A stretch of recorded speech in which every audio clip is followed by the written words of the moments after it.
Baru Samoa pase tu level Cyprus by veto tu level second level Matonia Brady Mal what let's go.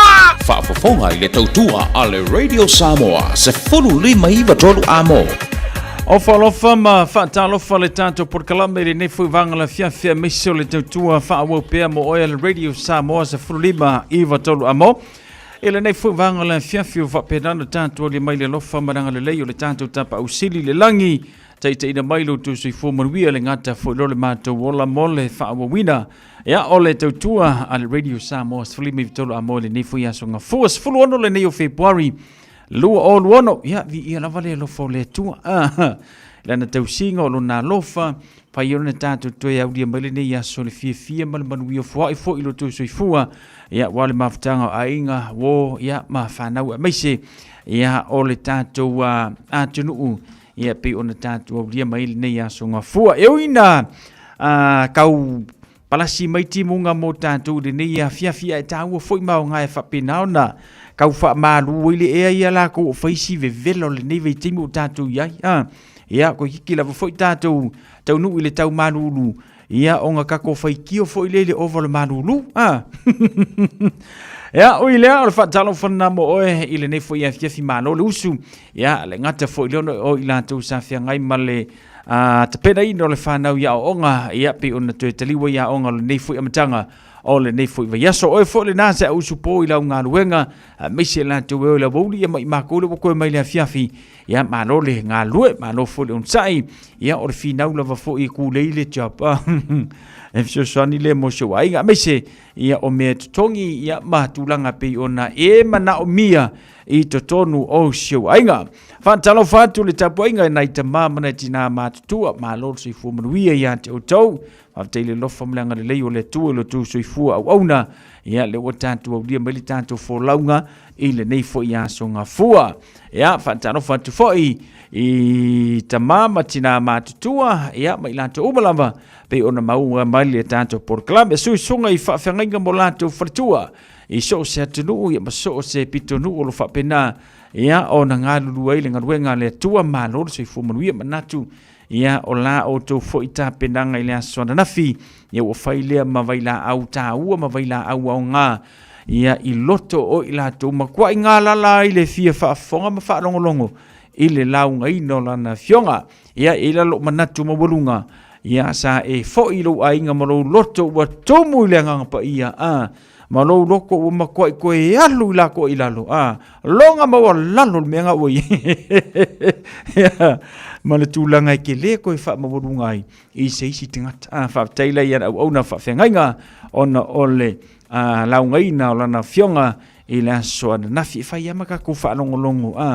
Ia i au na le atua e ama isi na wha manosi mō tātou ina ia maua i pia tātou le manosi o le tino maise le anganga.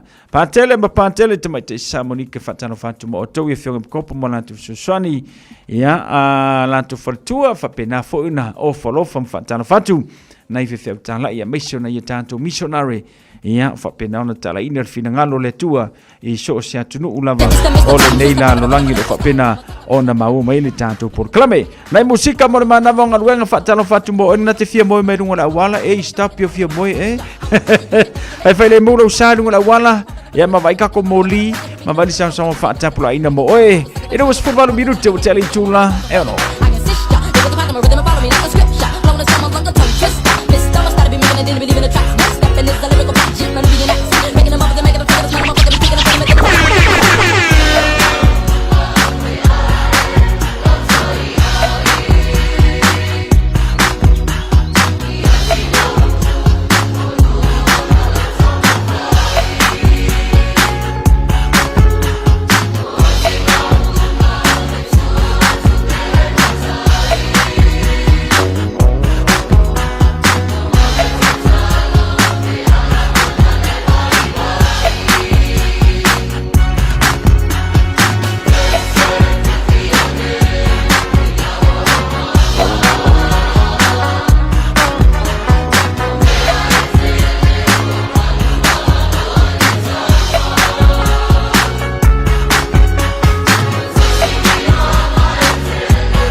Omega Cars, lua selau Capitis Drive i Manukau. Pole telefoni o iwa lua fitu 5 tasi lua.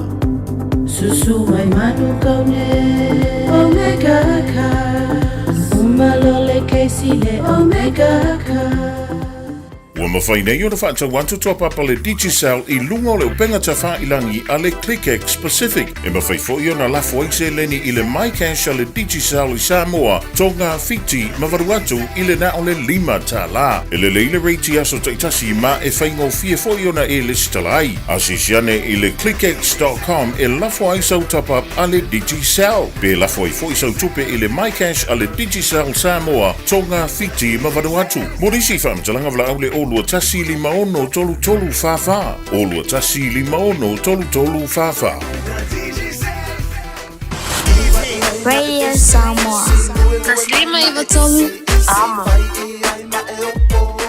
Lewa tula mai le tatu taimi le wanti le nei foi vanga la fiafi ma le tautua le Radio Samoa se fulu lima ivatolu a mo lus futolu minuti o te le tula e ono. Peo se loi, a shiva uanga oi oi, lo fa a pe e ualoi loi, suiti sua male peo se poi, ha, te alunga uta, i moto o tua lo ofisa, e su e ai so fa malu male la, so ia e te alu fa la, awe, la talupe lupe awe, tangi awe, ulo tolea, tauina fa a pea, tauina fa a pele, minoi, yeah, minoi,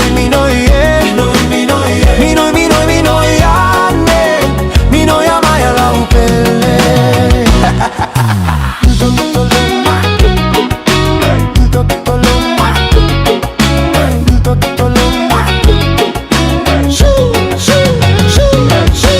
Ole pululole, la mole, alamu apeyo se lole, avanea iloa amase ipukofe, awe ole ulu se le mole, ha, te alunga uta, imoto otua lo uofisa, esu ea e sofa amalu malela, so ia e te alu faala, awe, la talupe lupe awe, tangi awe, ulo tolea, tauina fa apea, tauina fa pele, minoi, yeah, minoi, ane, minoi amaya la upele.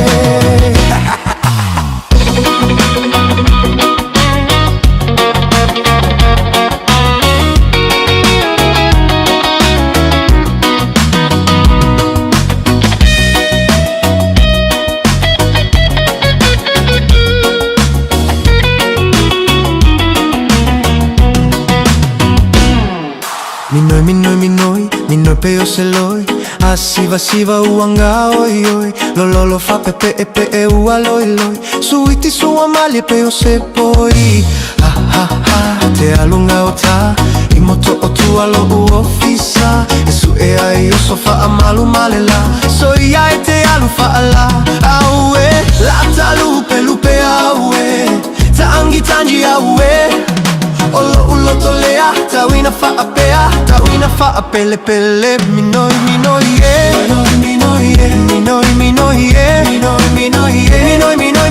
ane, minoi amaya la upele.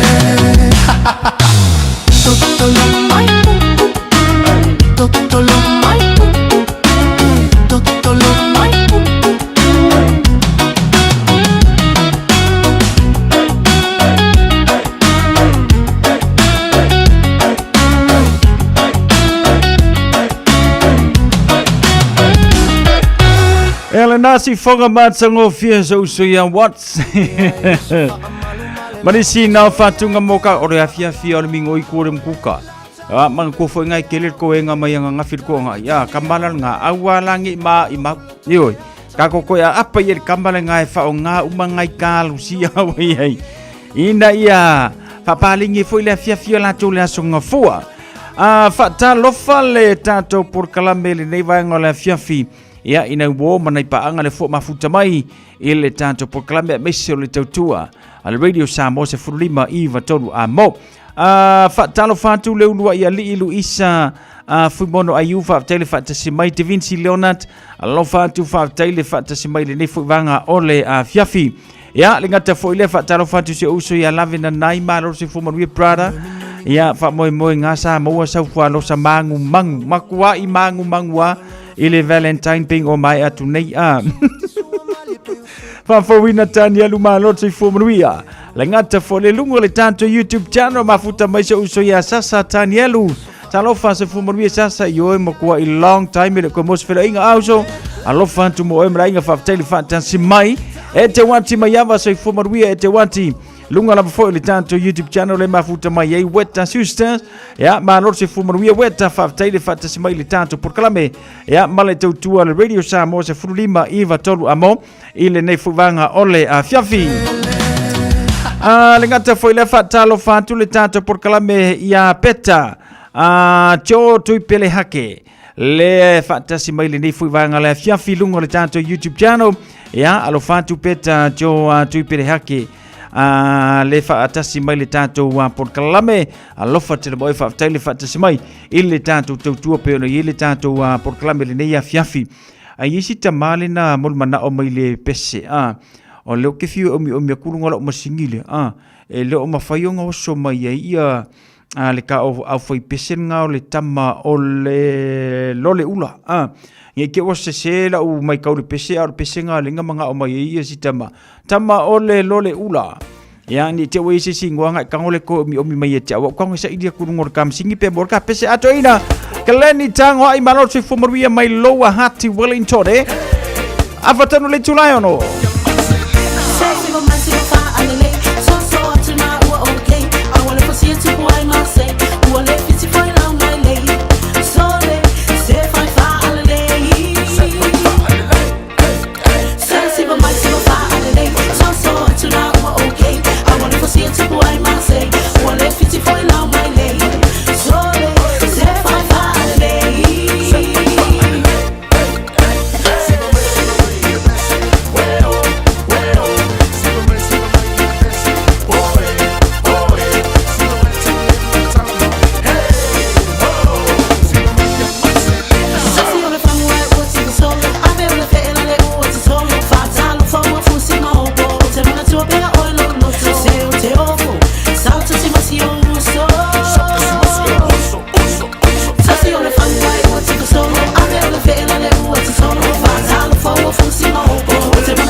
Fonga matango fiota mai taia Marcelina Masoe ma le pesele na o le fe.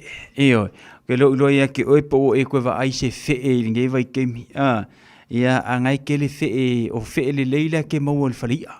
Io, ia alu fo isau faiva e o ngai ke mo me ka o le fe le. Ale mo me o le fe wa ka kaunga kau se me le i le o fe kama fo ia vai lua. Ko ngā whienga, o le whapasi e ruma e moko ai. Kele ko ngā whienga le ala umakule sama o kele ale mau whienga le mera wo ye kako. Whatalo whatu vau liko yese tu solo mana o se fumaruia. Ya, le ngata fo le whatalo whatu ia kalawati au sange se fumaruia kalawati. Alo whatu mo e marainga whafutele whatasi mai. Ke leni tangoa i le mafuta mai i ale pata. So le oko ka se mele mafuta mai i se uso ia ke leni. Alo whatu ke leni tangoa i ia le mafuta mai ale pata. Se uso ia sasa tani elu iwa wha lo whatu uso. Whafutele whatasi mai le nefo vanga le fiafi. Ia marpesa na molu mana o mai i se uso ia taulima. Ioe, wa umakuale Valentine. Ia oro ki ngā inga lava taulima e makua i o lima lua lima o le lo matua. Lua su fitu minuta o Natale o le tula e fitu.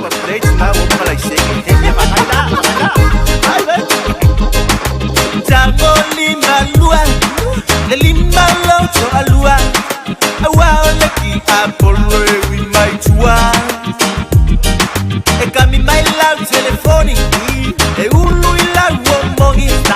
Maloka singing ai ngofo ai le sike mongi. Kamo yai.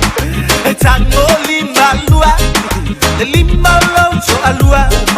Awa ole ki apolo e wi mai tua. E kami mai lau telefoni, e ulu i lau o moni. Maloka singing ai ngofo ai le sike mongi. Ua ni peise matangi, ua peise fa mai. Se yo amatula ikama ikai na leya. E tinga lava nai loa, e fai le ko alua le kamaloa. Ai le mai lava lo su e su e avangoa. Kami mai ile Facebook, be lama mai ile YouTube. Download mai maleaka e pule ai oe. Kopi ai tile le wha angoi, oka sunga lo wola le boi. Mana tua awa jamana oi mea alo tua oi. Tango lima lua, le lima loto alua. Awa ole ki apolo e wi mai tua. E kami mai lau telefoni, e ulu i lau o mongi. Maloka singing ai ngofo ai le sike mongi. Tango lima lua, le lima loto alua. Awa ole ki apolo e wi mai tua. E kami mai lau telefoni, e ulu i lau o mongi. Maloka singing ai ngofo ai le sike mongi. Ogo o tau lea, so ia ko ke maka pea. Ka alo i le polo e, awa le ka alo i le tino. Awa e fale mai ai oe, lou kango fua i le pasi mamboe. Ua uma onga lai senge ai le ingoa i le isi moe. E ke le ai ma ila, e le sususa ai folinga. Kalu lo sosopo i le au pangako ya i inga. Ua maua le ku inga ngau, sulu aku i le fale o le fai le au. E le i fo i se i eilo ai lava o e ke masau. Tango lima lua, le lima loto alua. Awa ole ki apolo e wi mai tua. E kami mai lau telefoni, e ulu i lau o mongi. Maloka singing ai ngofo ai le sike mongi. Tango lima lua, le lima loto alua. Awa ole ki apolo e wi mai tua. E kami mai lau telefoni, e ulu i lau o moni. Maloka singing ai ngofo ai le sike moni. Ai ka male pelepe, kanu ai ole au le fefe. Fa sola mai le fa finge ai olo o fai lele. Sa fai la maka maiki, kalu ai la lo le o musai. Mea umanga koe fa masingo ingai koe le api. Maso fai ulungali, Awa wali utino mayo le fili boy. Esa upe ole pa imalu mayo le savili. Olisi ua mai mauleola. Eke mogi samo ile Motorola. Mana tua fo isakangi ua saula ma pese vionga. Tango lima lua. Le lima loto alua. Awa ole ki apolo we mai tua. Kami mai fea. E kami mai lau telefoni. E ulu ila uomongi. Maloka singing ai ngofo ai lesi ke mongi. Tango lima lua. Le lima loto alua. Awa ole ki apolo we mai tua. E kami mai lau telefoni. E ulu ila uomoni. Maloka singing ai ngofo ai lesi ke mongi. Ayalole abe pasi. Male abe pasi ngai ngofo ai lesi ke mongi. Male supervisor ngai ngofo ai lesi ke mongi. Male leo ngai kuli ngai mali ke mongi. Ale ka uba male tete. Ma oko umolo oi vipe male ke mongi. Ya le pan kuanga ngama oko mala au tete. Shoni Kat Manisino Fatunga Motantou Ile nei foi a fiafi sina leo mai lunga le tato YouTube channel ma rote fu mon via sina leo pa tele fata si mai e seta tango moa alo fatu e seta lingata folia te fata alo fatu ya Nicola Ulu le mau mai le tato por kalame ile nei foi a fiafi Christina Tanu Vasa fata alo fatu malo le soi fu mon via ya faaftaile eva mai ya male tato por kalame pe one yai le nei foi vanga ole a fiafi ya male tato tautua mo musika mo le mana vaonga luenga ile nei foi a fiafi na walus fulmiruti on natale le July fitu atal fitu tatu tala mai Samoa.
Far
Nai whaafiwhianga mō tātou mō le mānawa o ngā luenga o le nei whaivanga o le fiafi. Se furu vanu miru te ona tālu le tuna fitu ale taina le fitu. Ia mō na ia tātou tala mai Samoa ilo na tue whaasalawina. Ia si tātou sāwai vali atu lunga o le tātou awala. Ia pola se tūlanga o iefeo inga le tātou tiru le mānawa i o ngā luenga o le nei whaivanga o le fiafi. Tanta wa mata mai le anga I mai le tanto maleva lele I mangele fa nga solo atu le vaenga nai lungo le moto we poloka lungo le moto we tembile nei lono winga fa fengo fiel fengo le tana ia lava la wono sa I lungo le tanto awala ona wo to manga fa fantasi ya ma si vaenga na yo pito I lumo au tafa tua ia onga o manga vanga luengo le nei yaso mai se o le amatango le nei va yaso ona winga fa le mulo sa ia pe fa piona te poloka lungo le motorway anga I mai I matou I manu kau ia a feololo le feo inga ta vale anga ia tu manueua taka nini mapampa kula o le vanga le na faisi poloka o le anga I taka nini le nei vanga le fiafi a fa piona te uia ia le awala le na ia onga faisi poloka ina le tulanga o le manava nga luenga ai etele I o lauta vale malau fainga malanga I totonu o le tano. Ia ona tātou wafi anele ina I maioro whanga solo atulunga ngai Blockhouse Bay ma naia le whau inga tā vale. E leo pisi tele o lo flow lava le alo le tātou traffic le nei vanga le fiafi. Whanga solo atua I lunga inga I New Lynn. Ia onga e whanga sasao leanga I lunga I Kelston.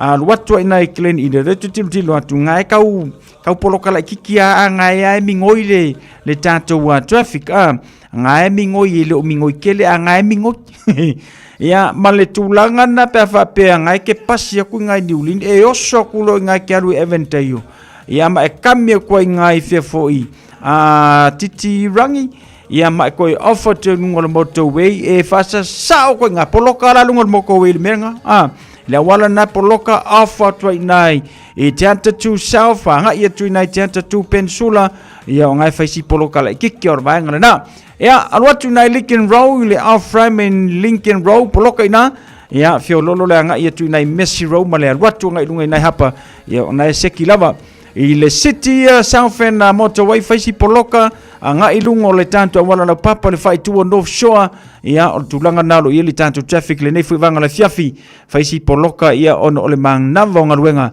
ale tanto tinu ia pe ona ia le nei fuivanga le fiafi la songa fua ia male tanto por kalame pe ona yai ava pela na te lungo le awala ia o le tulanga tonu le na o le poloka ile kako awala ia ona ua manavanga luenga ia mai se fo yo niso ila tu fa penaona anga I fe mga luenga pi o nga masangia ya ia lena o le tanto reporti lana mai lungo le awala ile nei fuivanga le fiafi ia male tautua le Radio Samoa se fulima iva tolu amo fatalo fatu ia lua tolu va fusu anga ma se fumuia le mafuta mai le tanto por kalame le ngata fo ile fatalo fatu ia sene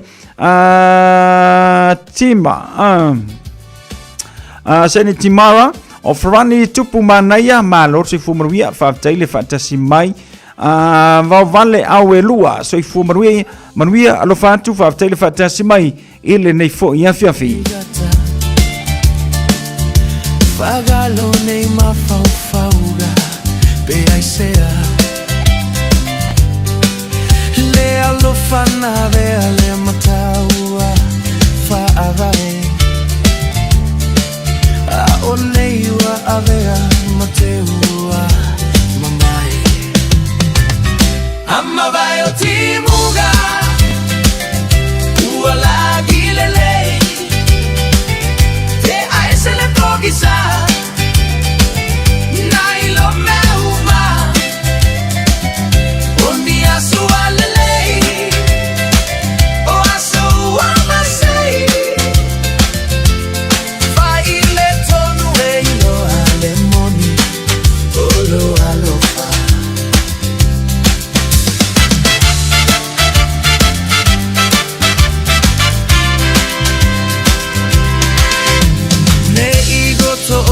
la o tu mau pe aloita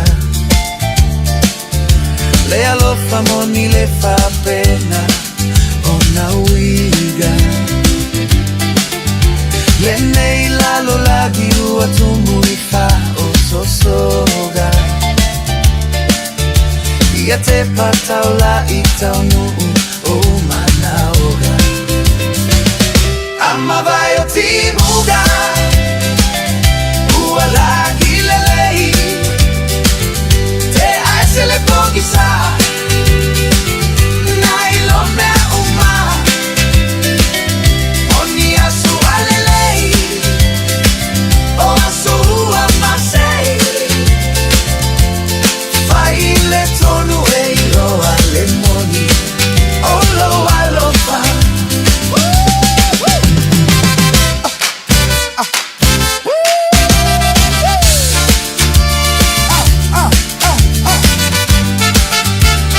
I'll be standing right here, never running away. Amayo timuga. Uala gilele.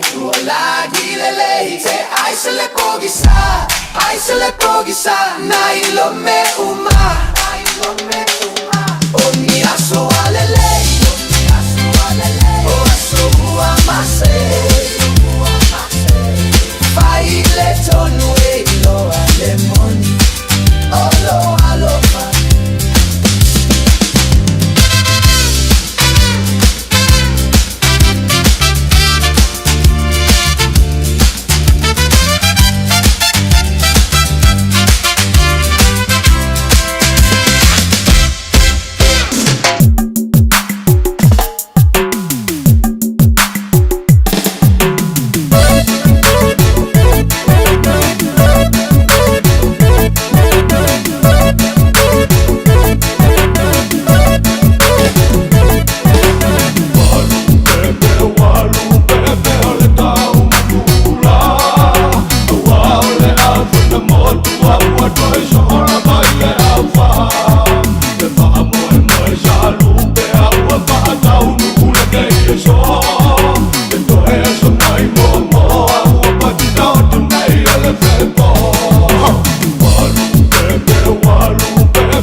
fongamata ngofia sa uso ya aniseto fale moe marisi no fatunga mo tatou.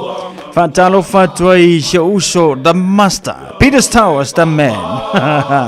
Hello mafuta mairungo le tato YouTube channel. Ya lengata foi lol tamaita ya tina ngawang malol se fu manuia tina ya maleta tu tua ai malo fu nga du fe am ngrenga pe ona yele ne vanga la fiafi luse followena malo se fu manuia fa tel fantasy mai ya maleta tu proclame pe ona ye le tua radio Samoa se fu mai vatolo a moina wa 5 minuto na talo li tu la fitu tan fitu te fa salawino tatu tala mai Samoa. Pe ora masanete tua au tanga vaya tipi au tanga vaya. Afai ua musu sei fai mai saupu te atua ai fia lo alo fa valea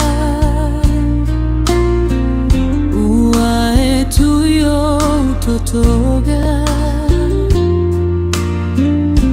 ole lavaola esililo mativa ile tamao ainga selilio ivanu salama imoau saole taeo uatafia saoloto lesami loloto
foi fileno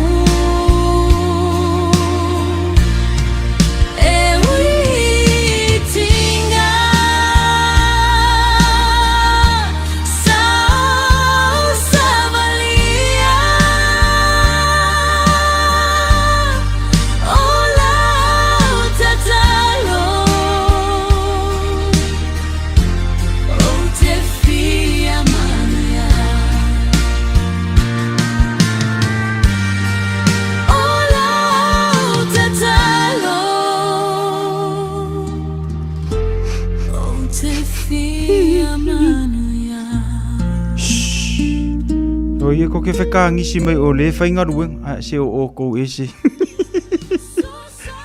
Nana ke ia fua masusu mai o au kaf. Ei. Aru ia lalo e whai mase kai pu ko whenga re rei le i o. Hanga malenga ku fui mo e. Mea le ole pese me ole iwo. Na e kau masusu a ku ai mai. Asale makau kia. Fantalo fatu ya tuya avalai tui pele tupai le lei weni. Ya, manor soi fu manuia fa taile fa tasimai. Alo fatu manuia fo ia manolonga mafuafanga le nei ya fiafi. Le ulua ia li Luisa fui mono ayuti na ngauang. Ya, le ngata fo ilea Peter Towers. Ya, le mafuta mai le nei fu vanga le fiafi. Peter, ya, fa momo ngaku maulo kama le lei. Peter. Ya, ma le tanto por clame música Sophie Floyd ale Radio Samoa se fulima Iva tolu amo. Ya, ma le tanto por clame música Sophie Floyd ole neia fiafia ma lo le uncha ma lo fa ma lo si fe amngaluenga ia ole neiva yaso le watanto i amatango le neiva yaso. Ya, mau pelo la mau le malo se kule i fe amngaluenga pe ona masani ai watan fitu tala mai Samoa 24 hours a day 7 days a week Radio Samoa streaming live on www.radiosamoa.co.nz. Usimaya lau whaafofonga o le whaapoponga fo ele nei o talafau mai Samoa. Awina sa mai mo oe e lau leiti o whalongolongo le Radio Samoa tasilima iwa tolu amo. O te whatalofo ilo tātou o sino o tātou whero ai fo ile amatanga. O le nei vai asa fo o wale whaapoponga le tautua masani i au simaya lau whaafonga. O tuana ile sa tofi o mawai na whaatulanga ele komasina o whainga palota malona ofisa. E tāpuni ai le avano e toi whaauia i tua se suafa. O se sui tau wā mō palota laiti. A sa whatatasi mawai singa no lua. Ma ua whaatu maulawa suafa o sui whaatutu na lesi talatu mo ia whainga whiriwhiringa. I sa whatatasi e to lima sui tau wā. Ma o le to whae au fiaita ma i tai e to lua. O le awhinau le fua le vanga whaaupu whai. O le whaatu tua i le atua sa mo o tasi. Ai to tasi o le atau wā mai le fua. Ale vaenga wha upu whai e pui pui a ia te tau o tangata.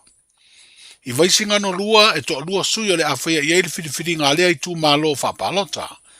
O le atau wā mo le whātua tua i le atua sā mo o tasi, ma le vaenga e pui pui a ia te tau o tangata. Wa whairo lau tele mai whale palota mo ia palota laiti. E peona whairo lau tele ai e le official commission whainga palota. E iwa whale palota mo le i tū mālo sā whatatasi.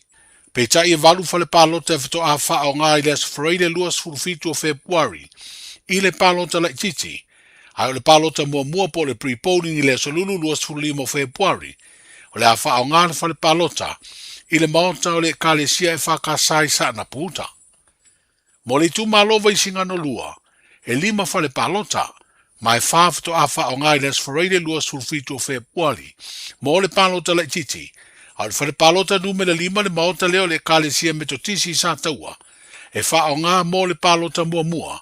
I le asolulu luas furulima o Februari.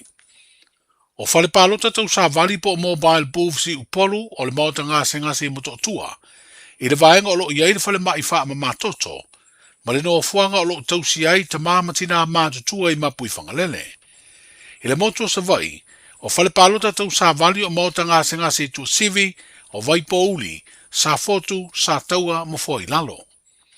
O le whale palota wha apitoa po le special booth, o le maota leo le to oasa la masina i songi. Leo lo iei le mtanga aruenga o tina matama i tai, a tina e o fioanga maanga fiso tai. O le vai so fou, e whai ai palota la iti a vaisinga no lua, ma sa whatatasi. A whai o le taunu unga o ia palota la iti, o le amanu malo se sui tau vata ma i tai. O le a atoa i loa no foa e ono o ta maitai i le paia inga le pāle mene se furu ma le vanu. Peitai, a whai e leo le tūlanga lea e tau nuu iai. O le a wha o ngā loa i inga o le wha vae. E sa ili eile no foa wha o popo o ta maitai i le pāle mene. Ai fua i le tangi tau pālota whale ali li tasi. Le eile i mai o lo ta otopea i luma o fonga o le malo. E peo na sila fia sa i eile fina unga wha le tū la fono. Ma i le vaenga wha upu whai o lo angai le malo. Le ana fofonga ina le wha msino nga maua lunga. Na fina wai ua ta tau loa na sa ili le no fua wha o popo. E ato ai le ono no fo ta mai tai fai pule le pan mene. Pe tai o le wa o mai le fai unga wa te ena le fina unga. Ona ua mautu le unga al whaam sinonga o talo sanga lo ai ai ai. E whato a wha o ngā le vaenga wha fantasy a le wha vai. E sa i di aide nu mele ato ai no fo ta mai tai. Pe a mai a uma whaam sinonga ma ta upu o tangi o le palota. He le oiloa pe yeini tangi e toi wha ulu. Pe a mai a le wha unga o palota laiti o lo manei. I le whāselau walus furu iwa o talo sanga mai a inga o pisinisi o a onga maulotu i le moto upolu. Safia maua se fesoa soani mai le malo. I le whaaleanga ino o lato mea tō tino ona o whaale tonu tau ele tise le tau sanga umawai.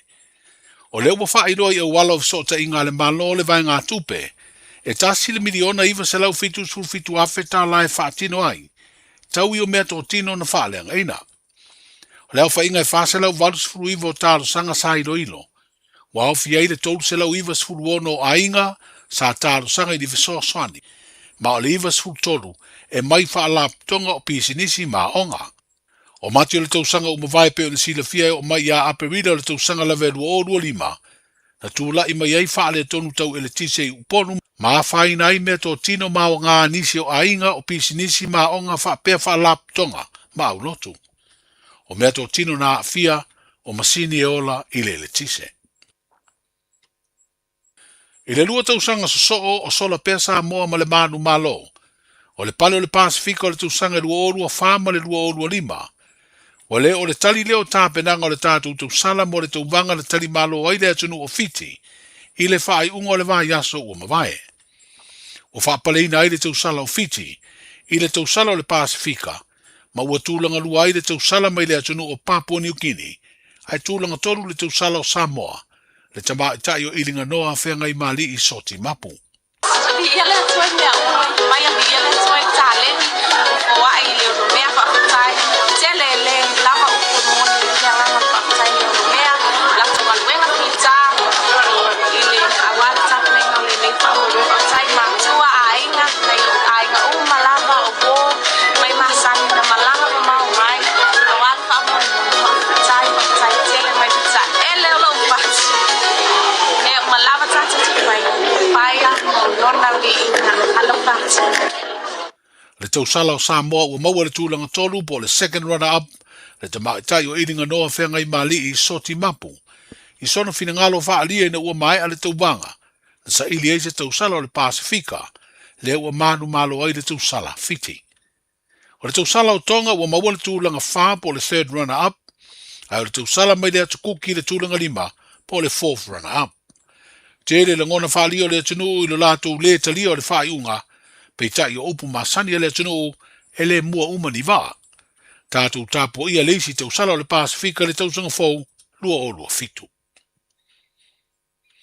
Wa pe ia le tau alunga o manua ma ua ufiti ai le ao pōngi sā le tu malo o le vai maunga. Ono le wala upa ia le atua i le fionga wha o le sāka to pau ainu u.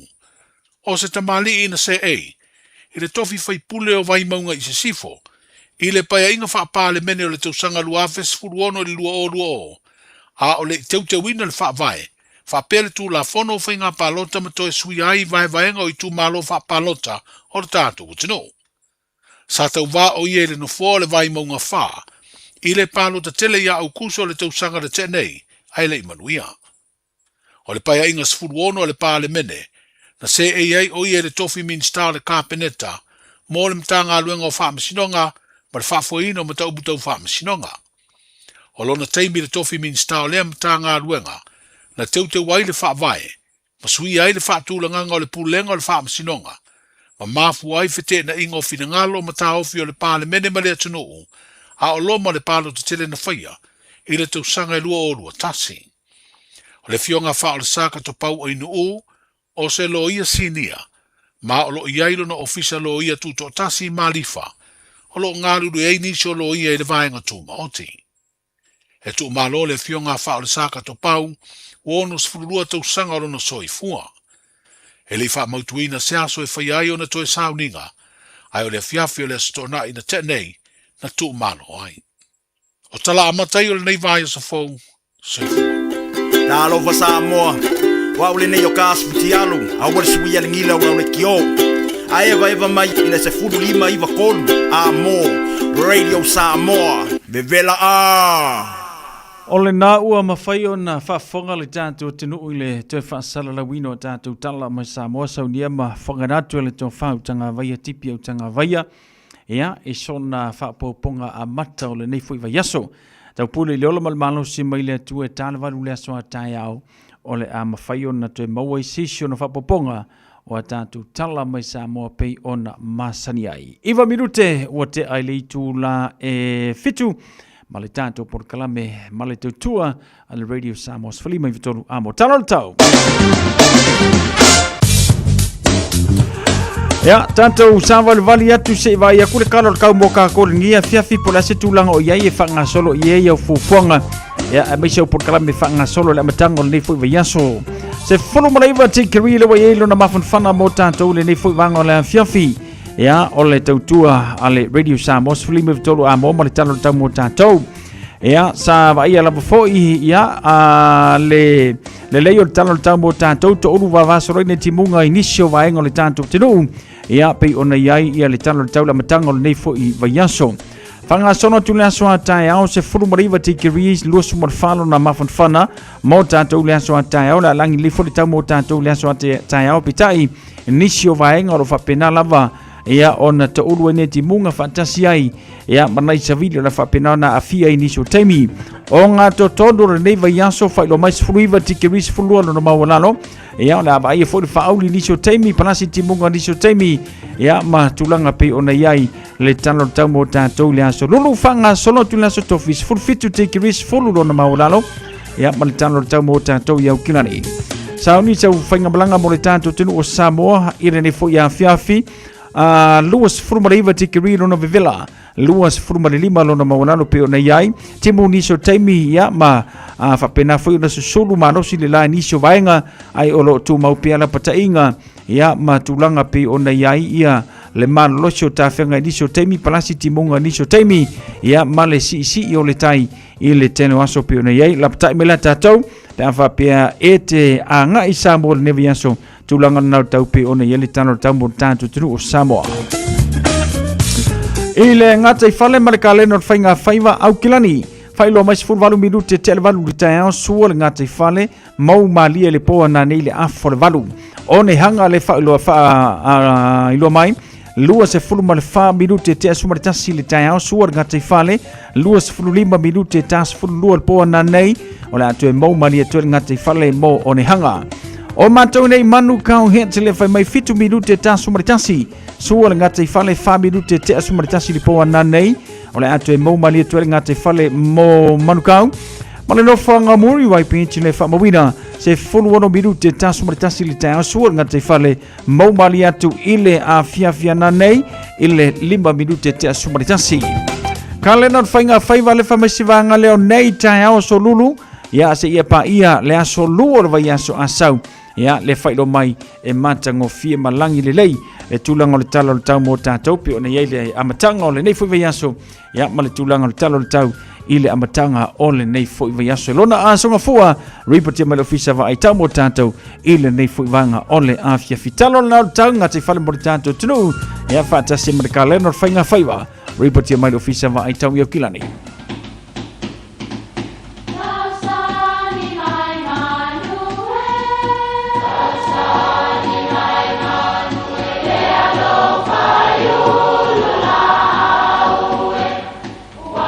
E o whanga manu i ululu o la au, awa e whawhanga i funga o la au.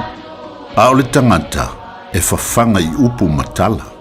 O le mawhileo o alanga upu mamuanga ngana Samoa maona whaapongai, e a fua i lona sio mianga. O lona lea sao i le whaatufunganga o le iloa whaale aso, mai le tautua se ia o ina pule. O alanga upu mamuanga ngana, ua lanto mamanuina le tō whamanino a Samoa, mana tua foi, e tāo fitau muli le atunu. Whaaui le ula. O se malamalamanga wha upu i le upu. O le whaaui o le ula lona winga, o le ula o loo ula ina e se tangata. a ua tō e seina ma ula pe wha ula i le isi tangata. Mana tua foi o le ula o se tasi leo vaenga o te unga wha Samoa. E mawhai foi o na wha pea ua tō ese le ula ma wha tatia ese mai le sana ia ula ina. Peitai, o le maua Samoa o le moanga ngana le nei e wha winga i se suafa matai taua o se ainga ua whaawi ese mai le na suafai. Ai tui nātu i le isi tangata ua filifilia e whai mauna sui. Olo na winga la o le ula o le mamalu. O le suafa matai lea o le a whaawi ese o le se suafa sao. Po se suafa mawalunga se a inga i tutonu o le nuu po le tumalo. E le whaawi ina se ula o se suafa vai matai o se a inga. Na o le suafa wha sa o le ainga e whaawi. O le suafa le nā e winga iai le ula. O lo o iai le mamalu, le paia, le mawalunga, ma le pule o le ainga. Le nuu ma le tumalo. A whaawi la se suafa matai, e le to iai se mamalu o le tangata sa suafa mua muai. Ua ave uma i le tangata lea ua filifilia e suafai. Ai masani o na vanelo i ai ele ainga, se isi suafa maulalo ifo, e matai ai lea tangata, e ta ua nisi ainga o le suafa malo lo le ainga. O te talo antu i le tatu ainga, ua iailo o manatu, e sa ili mai se isi e tau aveina le suafa o le tatu ainga, ua o matua foi ma ua o mai. E masani la o na fesila fa ile ainga e fili. Po ise e sui tūlanga i le sao o loo iai nei. A maua o na longo leo le nuu e whaapa ia le matai lea. O le whauina foi o se ula e masani o na fe ese a ia isi a inga. Ai maise, pe a nofo lava le o loo suafa matofi le la te soso. A o le nofo lava e le lei matau sa afia. Na te la foina lava ilona au ainga e filifili. Whaaui le ula. Manuia lau whasonga le nei asu. It's summer, a time for reconnection and sharing quality time with whānau and friends, but a time that measles can be shared too. It spreads easily and can cause serious illness. Before you visit whānau, check that you're protected against measles. Having 2 doses of the measles vaccine is the best thing you can do to stop measles spreading and protect those you care about. It's free for most people, so visit bookmyvaccine.nz or contact your healthcare provider today. O le Casa Beds and Appliances, o le tali o manaonga, i o loa e whaatotonga ilo mauta, ini taulelei, toi anangata, e mawai moenga ngao si tutono New Zealand, whaapea se tino fōa le potumalo lo, laulau aimano fōa, TV, la au pese, usa aisa, masini tā lava, telefoni fe aveai, maisi. A whiu ane loa i le whawhituwha Great North Road o tau, po le tolo whituiwa Great North Road i Henderson.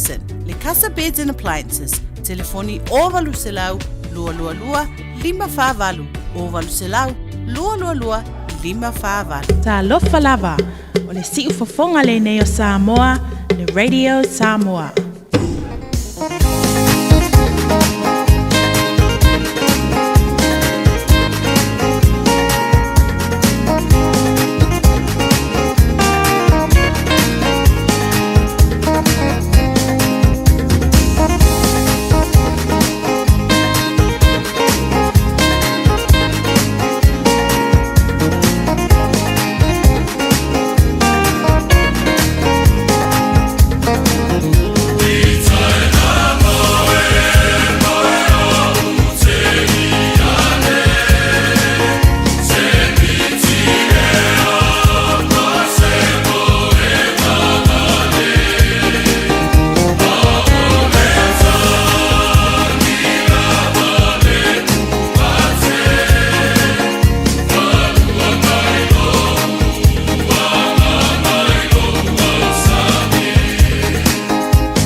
Whawhiwhianga mai se mātou whai pese lea inai loi matau a Paula. Ia pi ona ia le tawalunga i o Port Kalame le ton whaasiawa Antonio Tuipea. Ia ma le tātou mau wha samomoni o le nei fwoi vanga o le fiafi pi ona ia le tātou tautua. Ia mai lava fwoi le aso ngā fua se ia pa ia lo naso wharai le tūlanga na i le tautua a le to whaasiawa Tuipea Antonio. Ia ma le tātou Port Kalame le nā pei ona masani ai. Luas fulu minute o tele tulai fitu a afale tulai fitu o le temi masani o le tātou whamurianga le aswhanau le soifua. Ia, pe ona iei tātou no winga e mwhai ona whaase e mailau whamurianga i le tātou Facebook page ma le tātou YouTube channel. Ia po le tātou email o le onair@radiosamoa.co.nz au te maua le le ielo whamurianga le aswhanau le soifua. Pe afal fitu!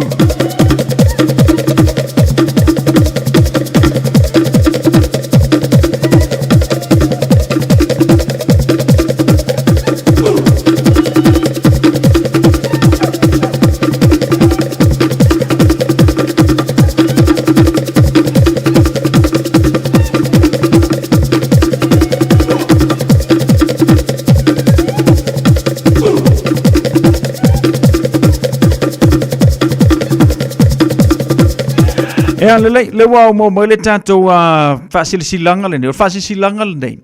Ea o i lātou o lea langolango ina le tātou Port Kalame o le fiafi. Lono winga o le show o le fiafi. Songa fua se e pa ia ona asusa. O le la i le tātou company le o langolango ina tātou. Ia pe ona e tilo me e ba e sangtanga i meirungo le tātou screen. Ia pe ona tātou peselo ia ila le tātou vaenga le na langolango ina tātou. Whawhetai le accounting na lua limited mo le langolango ina. O le tātou Port Kalame o le fiafi whawhetai ia pe amo miesef soswani. Whaila ia u la fonga whapisinisi maisi la fonga. Ile mai ai o le tausanga whaale tupe tausanga uma. Awala le mawhai ai ona e toe maua tupe e te tau ona toe fōi mai a te oe. E whesoswani fōi a te oe. E alo ese mai le tutongi o tupe e le te tau. E mawhai ona whesoswani i le whaatūranga ina ma le whaila ina o la fonga uma. Whapea whesoswani fōi a te oe e maua la fonga toe fōi mai.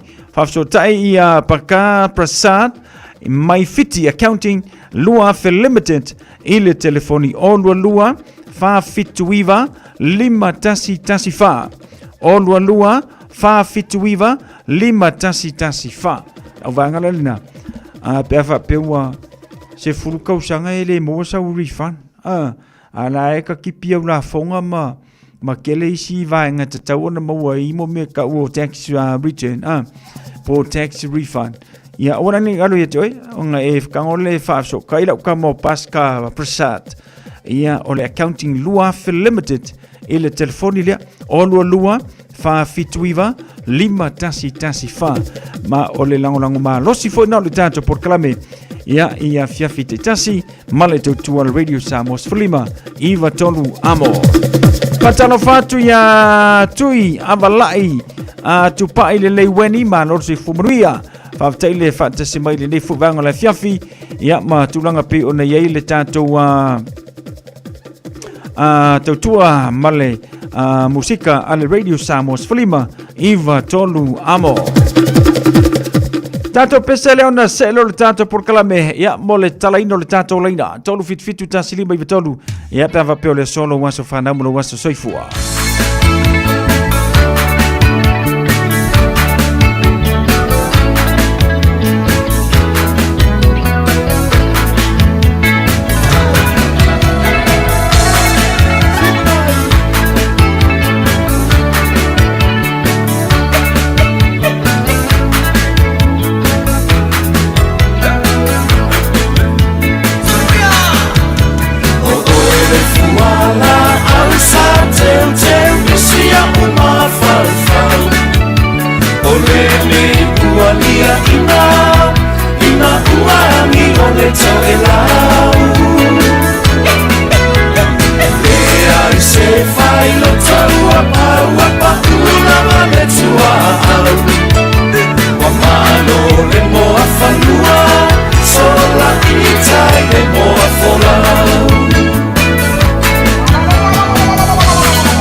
Fianga le na le Tatiana Ben Manisi na o fatunga mo tātou le nei fuivanga la fiafi.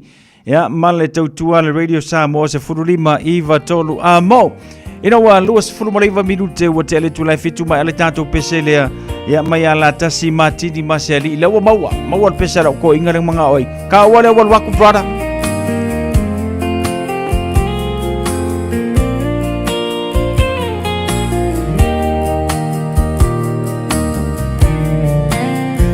Darling, so malofana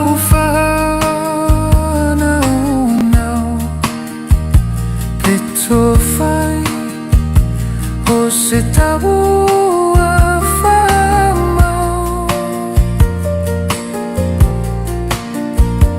ape mata et italia o siau fatatau ne avete iuale taulau oia oe se malapaga olene mataga o tala tagata ua pelogia ya ilo tama asawia malie maia maia suiga lava ole ola saudia na ua pa ono sai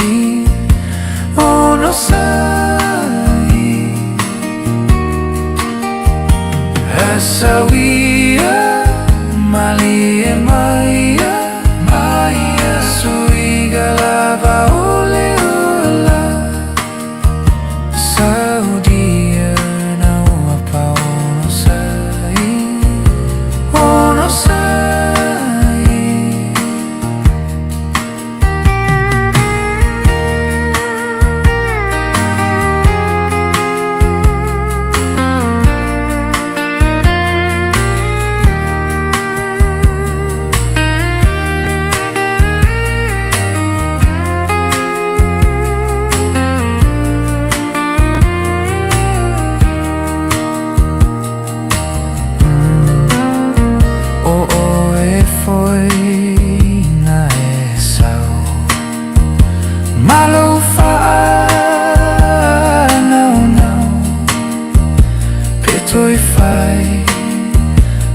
se taua famau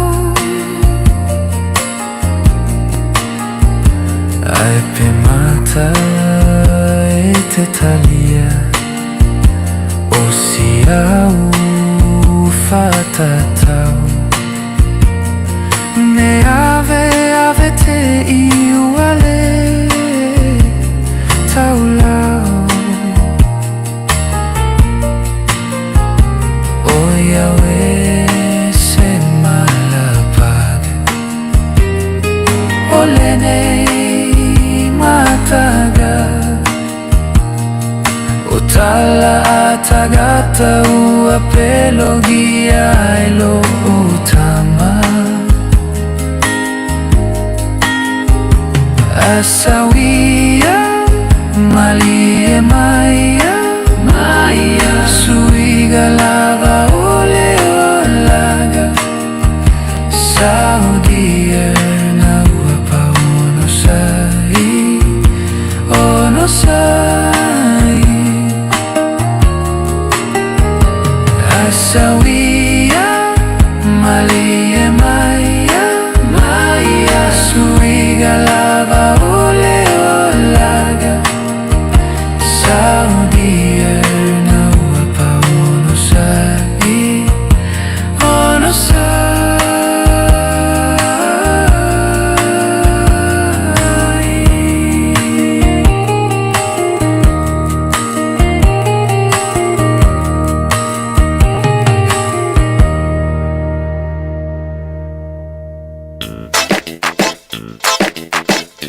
eva mai pea i the radio kasi lima i vakolu amo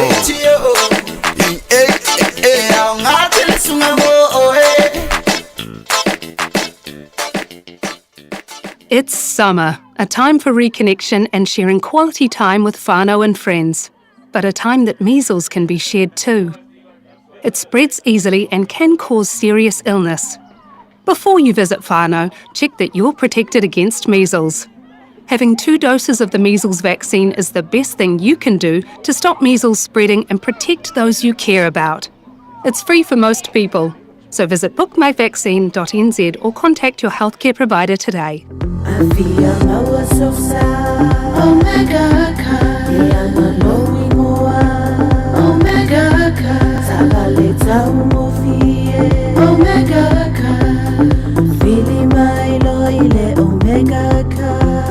Omega Cars, lua selau Cavendish Drive i Manukau. Pole telefoni o iwa lua fitu 5 tasi lua. Susu mai Manukau ne Omega Cars. Umalole keisile Omega Cars. Talo for Samoa on Mr. Cowboy Lene. Whaafafonga ma mai mo mai pea i le Radio Samoa. Yeehaw! Lewa tula mbele tatu taimi luas fumal fa minuto na talo le valu fatalo fatu ya Yuni utuvai manor se fumaruia ya ngata foilea ole to telene tanto womane tanto paanga le mafuta mai tanto musika ole fia violence ngofua luas fumal fa minuto na talo le tula valu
Elena tolu manave misilu kisua manisi na fatunga mo tātou le ne whawanga la fiafi male tautua le Radio Samoa se furulima iwa tolu a mo.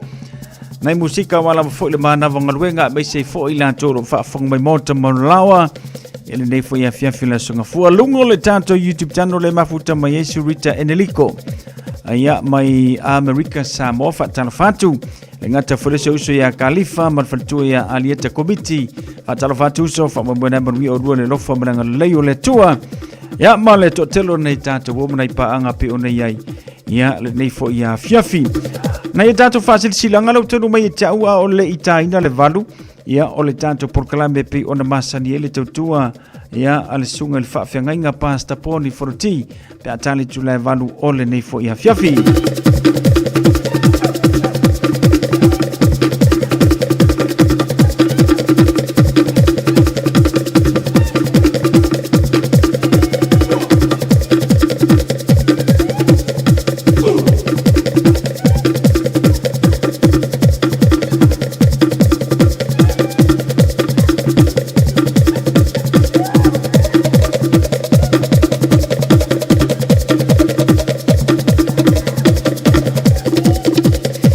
O nei tatou whaasilsilanga lewa tanu mai e tau nei a fiafi awane ngalo sau lo minga o le tusil so ngā whaatasi e male lolo minga o le wawhilfili e mawai whanu pengo Samoa o se sifo tutuila mamanua o nisu tala tu o Samoa o ngā upo le matafa yoi le matai e le whainga o le whaalawlawe pei o le whaapoiponga ma liu o le so singo a inga whasila whainga o Paolo si i whaanoalo whaalanginga o le kalesia ma le tele o le ngangana whaanolonga fitu sultala no tau.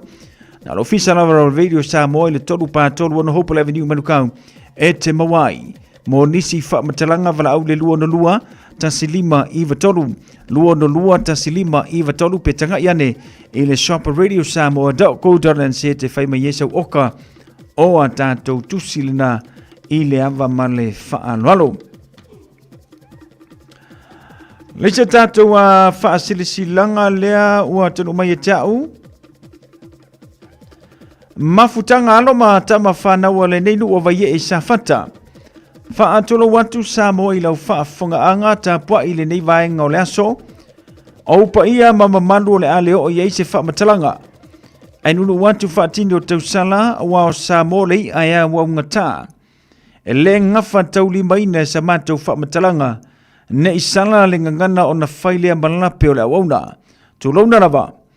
O le nei whaasilisilanga e whaasino tonu le mafutanga, alo matama whanau o le neinu o vai e sa whata e whapea.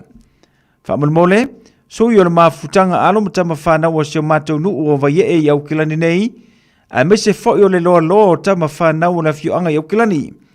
E wala wantu ma le anganga whanau tele, o le atu e matalia le tātou mafutanga i le aso tona i neisu mo le wha februari lu o luono, e le itu la tasi, i le awauli, e whai lava ile no whanga masani, ile lawa lutu i mga maulu no me la whale ne plaisi mangele. A whiwhio mai matala mai a ao, tātou wheiloa i ma mafuta whatasi, ile amatango le nei fo i tau sanga fau. Ai mise ai, o le whaawa wino a tātou maftanga i masina te tasi, a lofa mai le tua soifua ma mamori atu lo tau soifua, maso mātuola tātou whiro e ai, ile na aso tō whaida. Morisi whamtalanga whaafso ta i le tātou te teifono i le numero telefoni o le odua tasi o iwa, 522 ia po le odua fitu, lua tolu tolu, tolu wha ono o lua fitu, lua tolu tolu, wha ono o i le ava ma le whaaftai o le launa wafono ma le mafutanga ma ie e sa whata lo sainia le tātou wha sila silanga lena i le nei fo i vanga o le afiafi.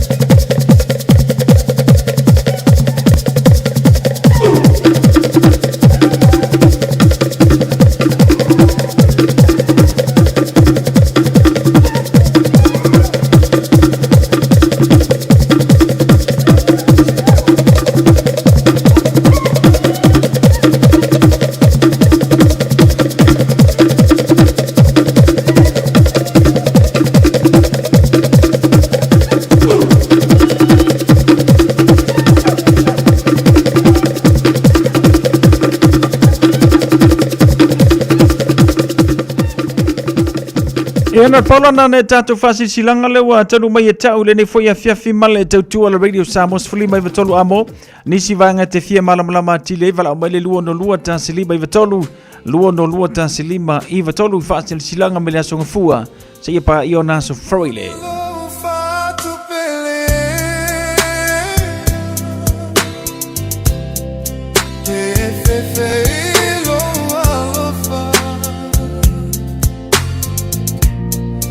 Vai toto nuolo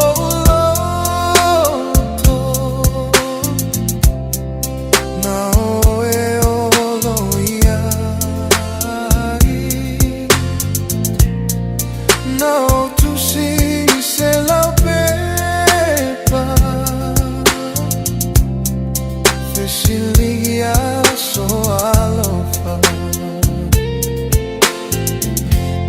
peole ma le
Ala si fonga mata ngofia le kolisi mawalunga le fifi college manisi na fatunga mo tatou.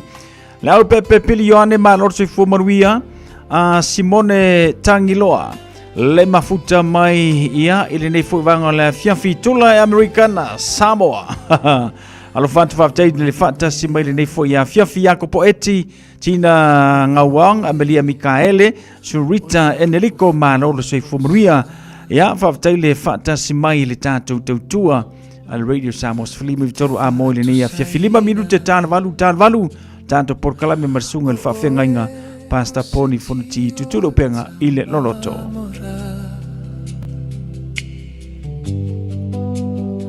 Fia tau atu o so ulangona le tama futanga ma oia so uma tatele fia inu ini pua-puanga mani mea tinga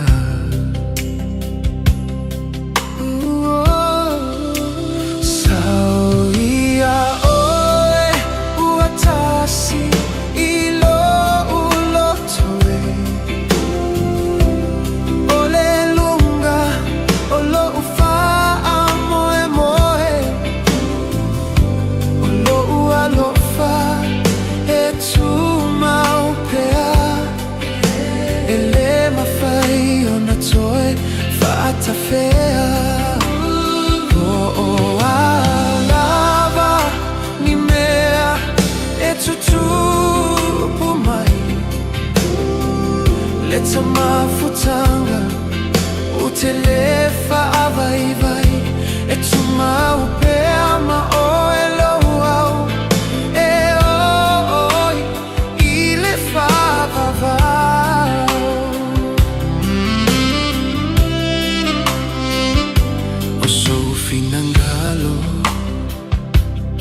Maso uloto o se fatua tohto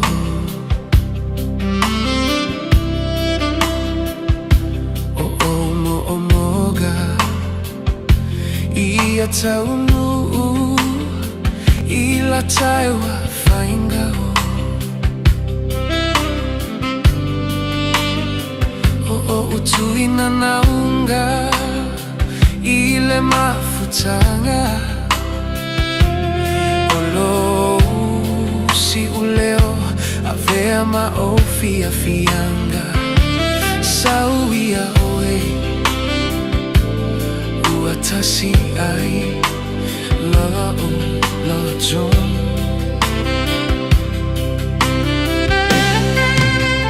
Sauia oe uatasi ai lo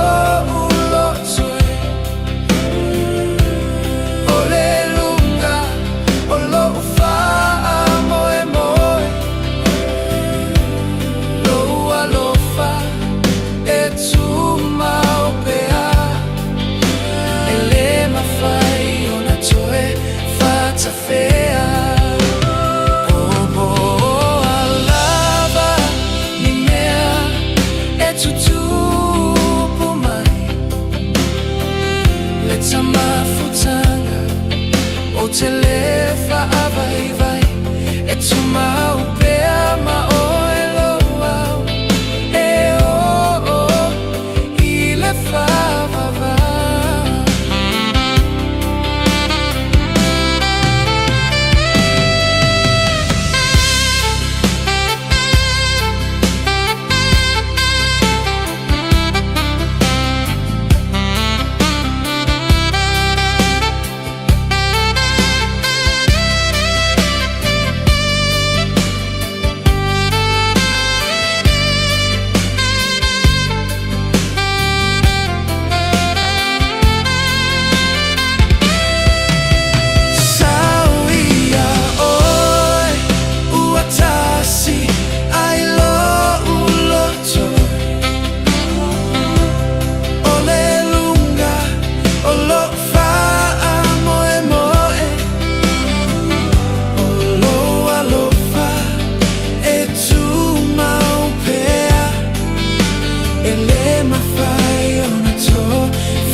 Nai whawhiwhianga le nei whaiwanga le whiawhi ma se uso ia wata la ulu. Ia, whatalo whatua ia fitsa i le mafuta mai le tātou porklame. Ia, le ngata whoilea tama o le lole ula. Alo whātu so whawtaile whatasi mai i le nei whaia whiawhi ma le tātou porklame. Meiso le tautua le Radio Samoa se furulima iwa tolu a mo. Ia, wa tāla walu le whatasi mai le sunga whawhiangainga pasta poni fontimo le tātou porklame. O le tutu le upenga i le loloto o si mai al whafonga.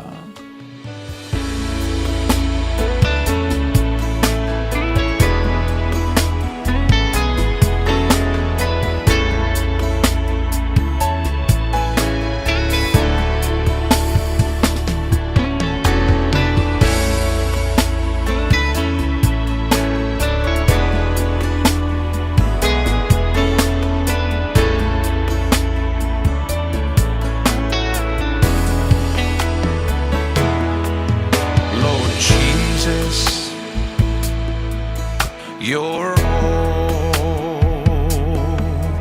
that I need.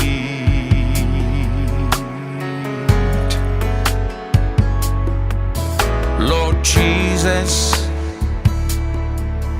you're all that I need.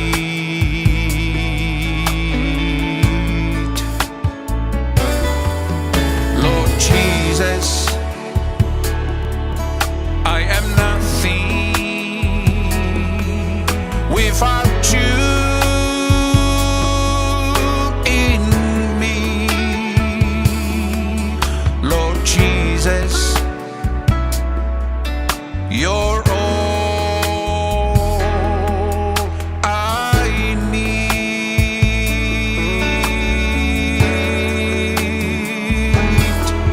Lord Jesus, it's your healing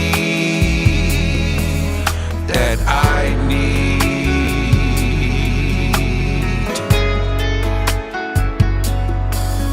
Lord Jesus,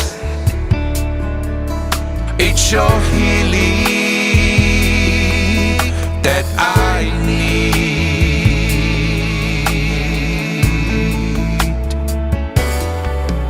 Lord Jesus, I am nothing without you in me. Lord Jesus, you're all I need.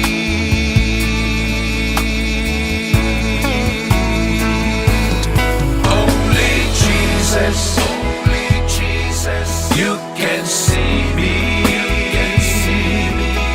and know what I'm going through. Only Jesus, you can touch me and heal my broken heart. Only you, Lord, can restore my joy and laughter back into my life. Only Jesus can satisfy my soul.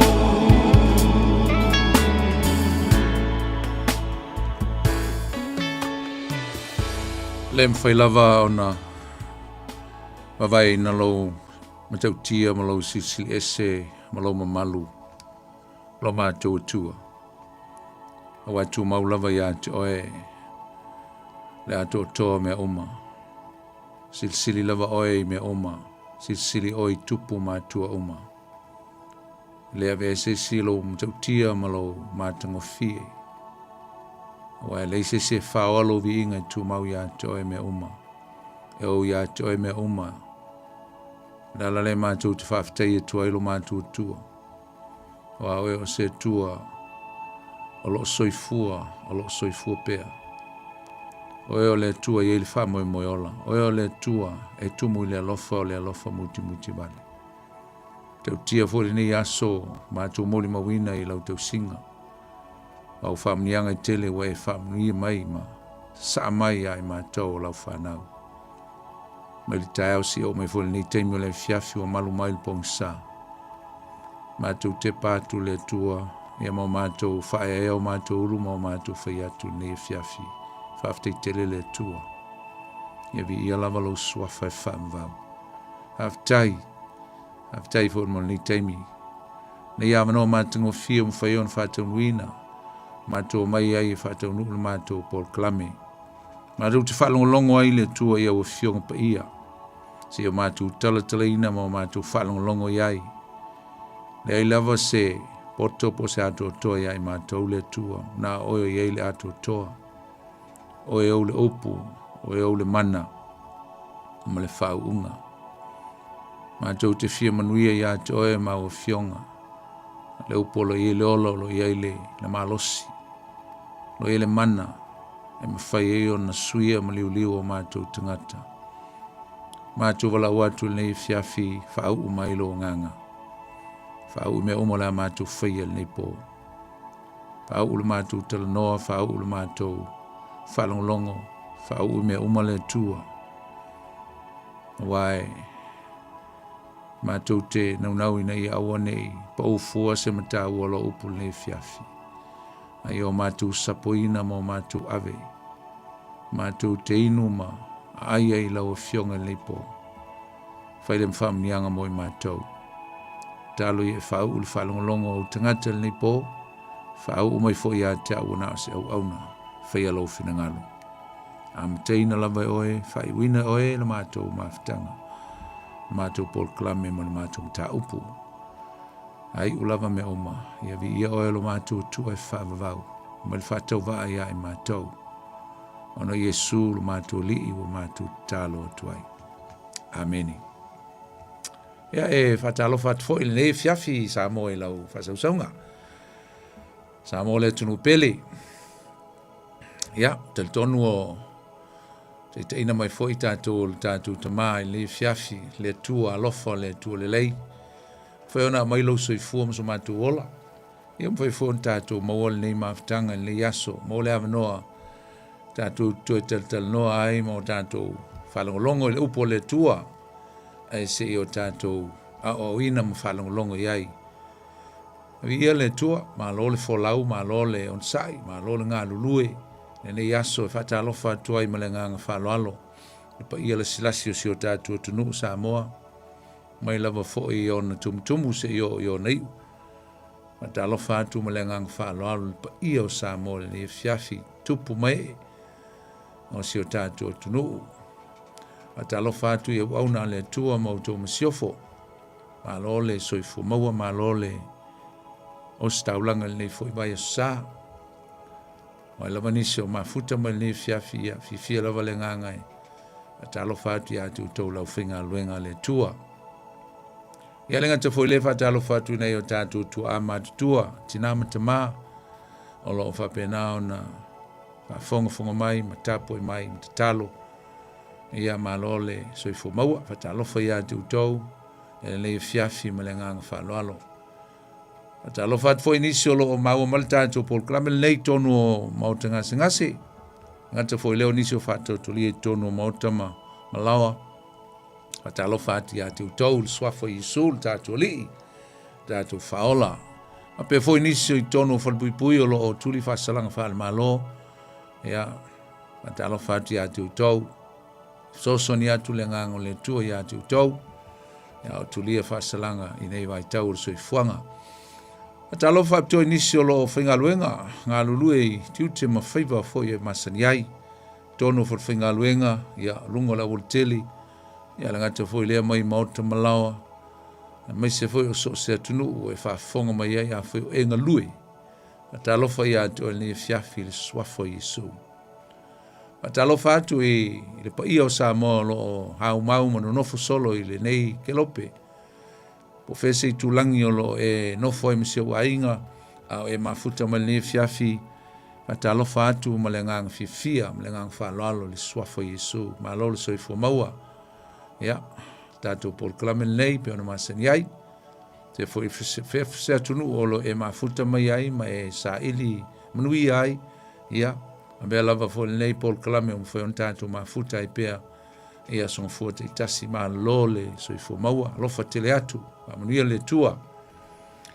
Fatalofa e nisi o lo toi tonu mai fo i tonu au kila nei ono se singa mafutanga mso se mafuanga fatalofa atu ya tu tau ni mamalu le tunu o lo asiasi mai tonu ni usil nei e fo i nisi o malanga mai si o tatu atunu peli Samoa fatalofa atu e le fiafi ya e fo nisi o lo sao ni nei po ya mo le aso fo e tai ao mo Samoa ia fatalofa atu ya tu tau mai e wha manui atu i fuafonga uma i whainga malanga. Ia a whai fōi o se teimi mōmua le nei whātua e whanongolongo e le nei polklame o le tutu le upenga i le loto fatalofa whaptua i atu oe le suafo Yesu ia on sai mai ma tā fiofi mai ia le lau whafonga ma lau mafuta mai ia se ia o nei ul tātou polklame mo se me tāua ma ele ngā tu ua le mafutanga tu ua le upo le tu aile umma le lei fai ma whaamnianga mo oe mai tātou umma ia le tua atalo fa sunga ya sau lo tute ni fiafi ma lo sau nga lue ia le li ia hamanuia tu foi nisio fai longa ino la tu aso soi fua le li foi ne foi aso ia hamanuia atu ia tu tau nga le tua mfamanuia maua nisi aso stele soifua i pea maola i nei soifuanga lo tātu iai. Ia o le nei fiafi Samoa ia o le tātu polklame nei tutu leo penga le loto pea na masani iai tau tua tu e foi lau tu auna nei poni fonuti ia si o foi na tāle a foleiva ia tātu mawai maus tātu mea tau se mea o ngā mai le fionga le tua. Paso solo pea le tātu mta upu e le fiafi o lo tātou ngata mai i le mataupu e sfulu maliva. O leo tātou o tonu lama i le afa o le tusi, o le sivaenga ia e se fo i le tāua. Whataua i le kale sia le i Efeso. Ale a tātou wawai i mene tutupu ai, ia o ia ili whainga malanga le apostolo Paulo malana o malanga. Te lo voice teimi o le nei fiafi usumtu whawhine o le a tātou whalongolongo ai ia i ni vaenga. Se ia wili ili ai ia taimi na tusi ai, a mese ono whanga na tusi ai tusi. Tusi ala apostolo Paulo. Te lia fwes fultolu ia epistolo, o epistles ala apostolo tusia. Ta ua lal tatu vavai ai, ia. Le ngata o no whanga ma tausanga ma taimi na tusi ai. Ia ta ua folu tatu vavai po ama fuanga. What were the purposes and the themes of these epistles? The reason why Paul wrote these letters to the churches and to the individuals. So ese la taua nei fiafi la tanto mamai ai ia mo e mai fo se me taua ia mai se ia so swani fo ia oi ia sai lilinga mai se fo ngi assignments bon me va pena fenga i ni te usanga ia tau tele ia o le tamaiti tia onga. Tatu ngata mai i le te fia tau le fai upo lu sumal tasi ona e tau tele ia le vaenga le matau po sulma le iwa alona fai upo lu sumal tasi o lo o ali mai ai ia le tulanga wa mata ona va ai la apostolo Paulo anga ai i le mea o le ao i ai le lumanai. O lea ua va ai Paulo anga i se tulanga he visualized the end of this journey. Le taunu unga, o le ua atangia mai le vai e Paulo ua iloa e Paulo o ia o le a luatuanga i Akaia, uma Makedonia lantu i Akaia o na luatua ilo le i Jerusalema. E le whaupunga na e na whamai awa e fia luatu o ia i Roma. Ia e malie wai tātou te baba ai usomtua whawhine ne fiafi. E wholinga mai elo i eise manatu o Paulo e toi fo'i I lana e kalesia na amata atuai ia lana wha missionary, lana malanga. Tauli fo Antioka, I e whaisina mamao mai Jerusalema. Antioka o inaana senta I Paulo malao malanga. Malanga mua, malanga lona lua, e whape fo'i malanga lona tolu.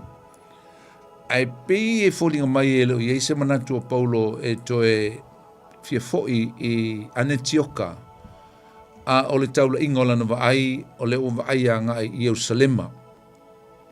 Umalo Jerusalema, le ase umi o se teimi o le a nofo ai, ma whaao atu le mea lofa lea, ma moli atu ia mo le kalesia, a le auso I tono Jerusalema, po le ase tūlanga o le a o iai, la le umi, o a fo ini mea o lo fia wha taunuina, e meise o lana so sani pe amana umi e tono le kalesia. A umalo se teimi I tono Jerusalema.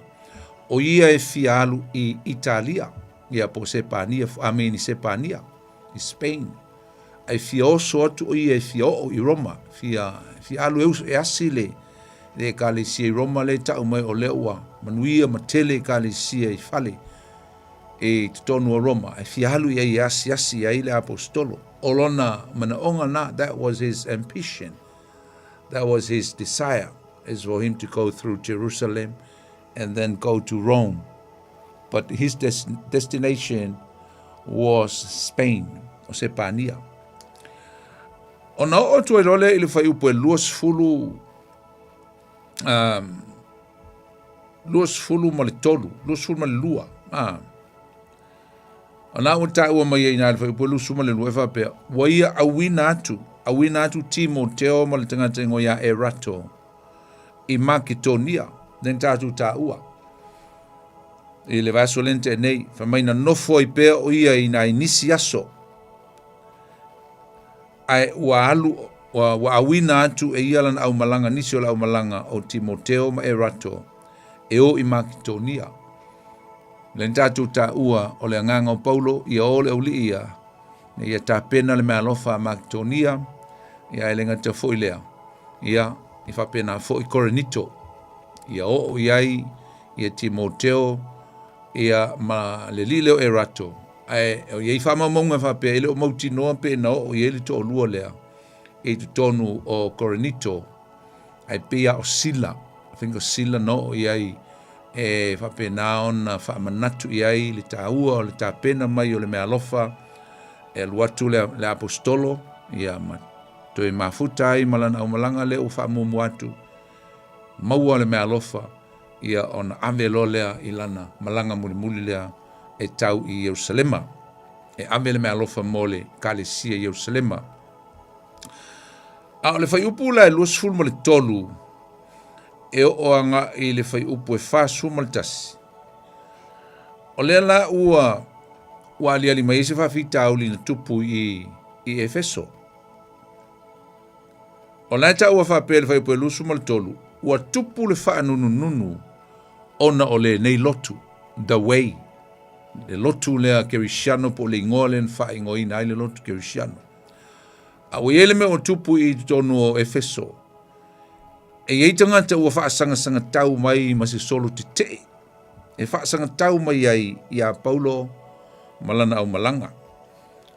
O le wha upu e lusu ma le wha nai ta uai le ingoa o le tangata ingoa I a Temetiu. O Temetiu o ia o se tangata e whai tupua. E whai mo meo tamai tupua fo ia o tupua wha tangata. Na te whaia tupua I Glaze o tupua o le tupua whawhine lea ingo ia Tiana, ia po o Artemisa fo. Ia po o Diana I le Whaperetania. O le atua o ngā tutonu, o le atua autu leo tangata Efeso, o Tiana I Efeso, o Tiana. A le tangata la le na wha ma I te ina. Sa ese popo lenga le tangata leo te mitiu ne ua wha longo I tala inga ma launga Paulo o tele tangata o li liu ai. O eira se popo lenga le tangata lea o te mitiu. Ona o mafuanga nei, o le angau o le pisinisi. O le angau o le lantou pisinisi, ia maisi fo I fai mea auro. Po tangata I e fai nau te fawina designinga ma fai ia ngā luenga ia I mo meo tamai tupua ia aisa o mea ia e whaatau e lātou e mau ai le lātou Mau ai latu te mau ainga. E ola ai. This is the way of their income. This is how they survive. E whaatawina o mea nei, roinga o le pisinisi. A ua popole lane loto o te mitiu. Ona ua vai atu. E ngau o le pisinisi. E le ngata la o le ngau o le pisinisi. Ia ai a o ina le mawhai ona tā fiofi ia le tāla inga lea. Ia o le a ono li liu ai tangata e tō tele. Ma le to e tā pua ia i ma le to e atu ai nisi le malu lea. O tiana. Ia ma tile ia ona le inisi e whaatau no customers. La le ingi tangata e a fo i o le inturisi. La le inisi e to e fia e meise o le ole a iloa e tangata e le lei e su malana tala le lei. Ia ona le to e o lo le tonu o malu ia ma whaatau ia tupua lauli ia. Nena. Al fai po lusu ma le lima nga e lusu ma le fitu. Ua wha ma ite i lola e tangata ne o timitiu. Ia le me leanga i loto isi tangata fai pisinisi, tangata e pei o ia e fai el pisinisi lea. O wha ma ite ai se la ngona e whapea ina i o lato, wha ma ite ina i le nuu atoa. Se la ngona ina i a tau fia ili fe aua paulo. Ona o le tūlanga lea, o le a ngau e lato pisinisi, ia e le ngata foi lea, o le ali liu ai tangata ma le to e tā pua ai, i a tiana. Au nei tangata fai mea auro, sa lato, lea la o lato wha ma ite ina se riot po se bebesi, i te tonu o le nu. Wha ma ite o wha ita loto o tangata. Wa mafua e o na fe ei tangata nei ua tali tonu i mea se ma mea ia u whai atu ele o li ia. Wha mai leo latu alanga ua fe ei wha mai e tele tu la. Loinga ua lua tolu whai tu la o fe ei. E sili le tiana i Efeso. E sili le tiana i Efeso. O le latu pese lea, o le latu chance lea. O chance ma fe ei ma tau atu e sili le tiana i Efeso. Ia, te matau li fo ila usom tu whawhine. Te whaalongo i ele pese na fatu e toi ina yaso ia. Ia, malo tātou le malamalama. O se mea e whai e tangata whapaupau. O la ua lātou pe pese. Ia, e whapeale winga o la lātou pese. E sili atu le tiana i Efeso nei lo le lotu faulea. A o le lotu a Yesu o le lotu a Yeile ola. A o tiana e leisi ola. Langa o lesi na whaalau te leina o le winga o le upulea Diana po le tiana. Means die alone po le oti e leise winga. A le lau fe eita ngata e whapea. E sili le mea oti nei lo le mea olo Yeile ola. Sili le malaia nei lo le manuia. La alongo foi leia se o foi tauina le fai o lusu malvat. Mai o fa longo i lato, ona tu mo i leo i lato ile felili. Fa lili, felili. Le puna fa mai felili. Lo inga o motua feitaia, they were furious wa ita. Ti ngala tu loto. Fa mai le wa ala langa wa fa pe atu. E sili tiana e Efeso. Ia nairi umatula utala wa le te fa longo ia soi malaiki kiki pa aso yo ka fi kiki sa mo ka ki fa longo i pese mo me o lape ma pese anu e usu le pese nga e sili le tiana e Efeso ia pe pese ya ka ku la lo uru mo lo tatu le lo o la ka ko fa pe mai ka ko cristiano e sili le oti le ola wa baila i le mal la mo sa mo na mo te il fai o le pese ai le o malamalama. Luinga o tātou declare ina e sili le tupua nei lo Yesu. E leo se mele lei. E leo se mele lei. Mai la ia leo le fai upu luos fulma leiva. Ua matua lolofi mai le ai atoa ua pupu e atu fo i a kaio ma aritako tangata Maketonia o tangata o le malanga a Paulo. Ono feo sofi lea ma le loto ngatasi i le fale mataanga. Ua fiaulu atu Paulo i le nuu a ua le mawhai le au so aisa. Very dangerous. E dangerous le alua Paulo e la unga le teimile e langa lai felili e ita. Lo inga latu e tau ai mauti ai le umalanga ministry. Ai manei o leana fai loe le auso po lau Cristiano, le ai sefe. Nofo, i le vaenga le au te alu o le mea lai le au loto tinga. Saonga le mua i la paulo ina ua. Fa sulu atu po ua nga i le fale matanga. E saonga le mua i o ia. Fai po tol suma le luanga, tol suma le whana e fai lo mai ai. E pe fōlinga mai ua vaheluaina, split. A split ai i loto tangata i le crowd. O isi tangata, mafua mai ua confused tangata.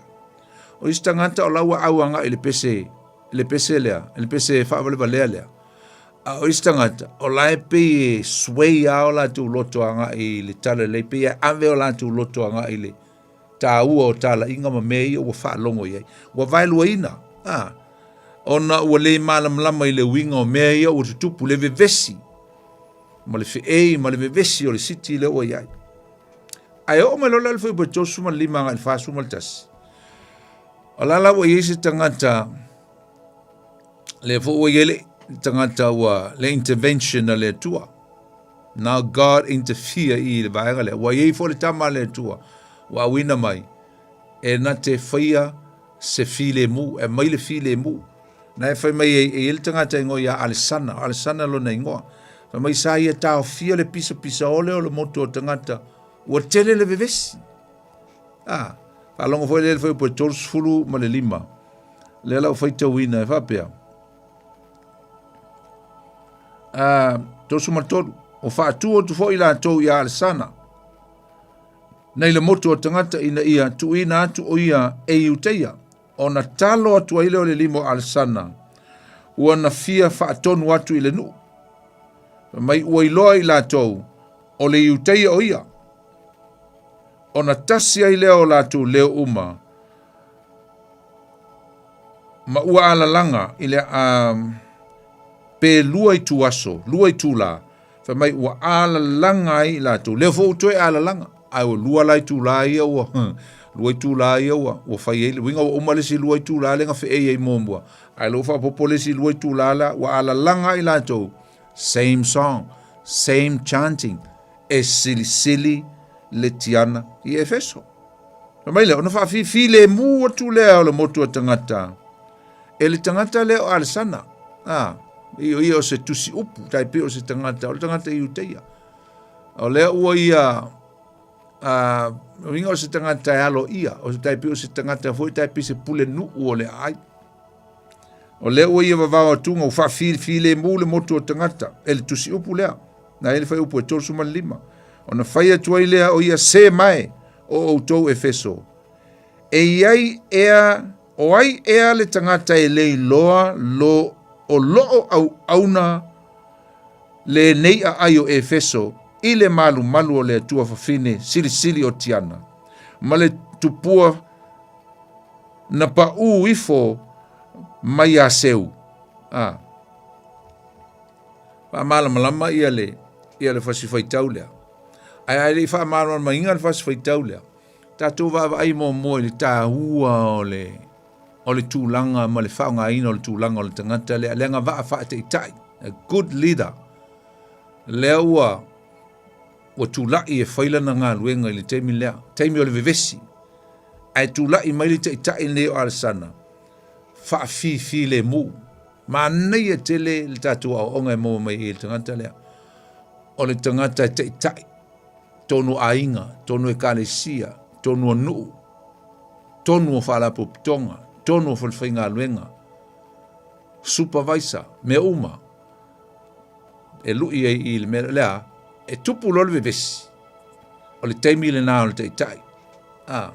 Take ownership lo le leader, le tangata teitai.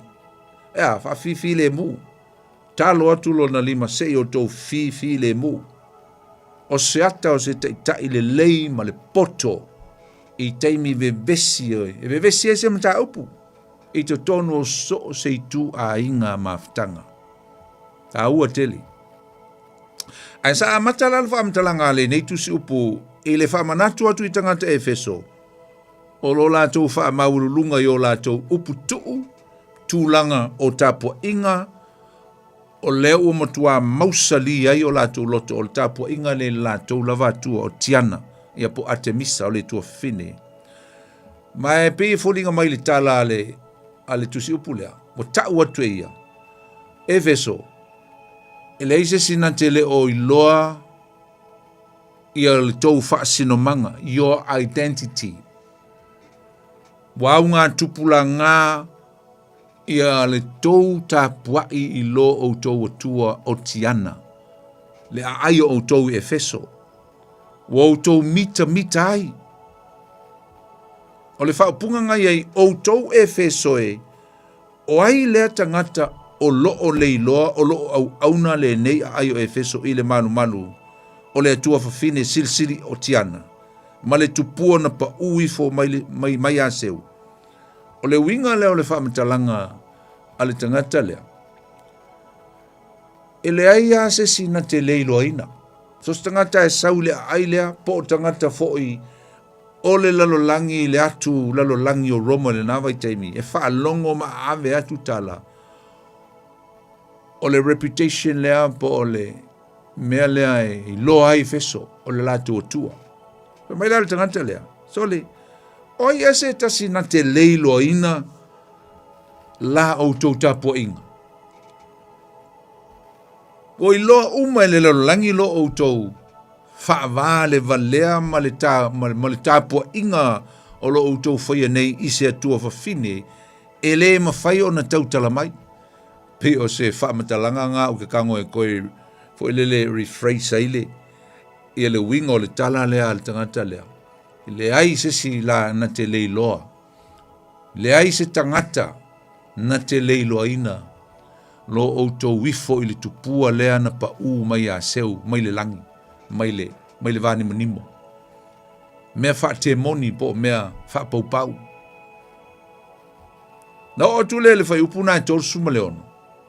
O le upu whapea, o le nei. Ua le mawhai o na upu e seina nei mea. Meaning, e le ai masesi na te whaafitia lea mea. All these things are undeniable. Loringa, o mea it's of facts, e le ai sesi e na te leiloina le moni. O le malu, o le tupua o tiana la i tonu, o le tāpua inga le ail nei, e le sesi e le mwhain whaafit, le winga ngā upu ia, a le tangata, tai le leilea. Whai mai ua le mawhai o na upu e seina nei mea. Ringa, e le mwhaun tātou whaafitia le me moni lea. It's the truth. It's the reality. O mea ie e moni e wha maonia. O lona winga la. E leila se mea koke vevesi ai. Ai so atua I loa maisi wha apunga ngā wha mai. E tusa ona o tau nofo sao. E se whainga o le wha apunga. E se le whainga o le wha apunga mai o le mea lea. Wha mai. O le neila. Ona ua le mawhai ona upu e seina o nei mea e tusa ona o tau no nofo. Wha mai, e tusa ona o tau no nofo sao. A tūla e se whaupunga e malamalama ai. E le eise se mawhai ona whaafitia le moni o me nei. Yes. O le mea lai te tau no tau whaia. Fi le mu, le winga ngā upu nā. E tusa ona o tau nofo sao. So stay calm. Fi le mula ia aua le so ona vevesi. Ma ia aua ne I so ona whaia o tau se mea. E la le mea lea e pointanga I ei whamtalanga al te tai lea. Poto o le tangata. Na te loa. A tele le vevesi o Efeso le lato riot lea. I le vevesi lea. Ma le whaatu whaala blavi. O le a o Roma, te le whawhitauli, mō lia uma lole awali ia mō lia tangata ia na whaia na wha maiteina le wha vevesi. Eisa, wha longo foi ia le wha punga. Wha longo foi le wha punga le mea. Whai opo tōsu ma le fitu. A ua tai mai o tōu nei tangata e len ye fao mea I mea sa, ia po mea pa ia o na malumat. Mai, o Paulo malana vaenga, e le tangata fao mea. E le upuleanga fo I latou I lo o tau atua whawhine. It means that they are innocent. E le se mea la le fuan fai. Tolu sumanvalu o le nei a fai ua ia te metiu malana autofunga se mau I se tasi. Po se mea e molia I se tasi. Ua tuu aso e fai ei fono. O iai foi sui kone sula po tai Roma po tangata I fai whamsinonga. Ia momoli iai pe molia iai se tasi. I se tasi. Whamali tangata lea. Ele se mela avevesi ai. Ai wautou masani I aso fono. I aso e fai ei whamsinonga maso e ave ei tangi. Po se whapunga. Malamala mai tātou. Se aso e ave ei lau tangi. Ave le sui koni sula e suai alu e ave iai pe a fai e iai se meze se a Paulo malana vaenga. Fai la ia te mitiu matangata na wha ave vesia. O la iai le aso fono e ave iai le lato mata upu. Ai so iai le vesi. Ta ofi iai le vesi. Ta longo la. Toro sumaleiva. Peita iane.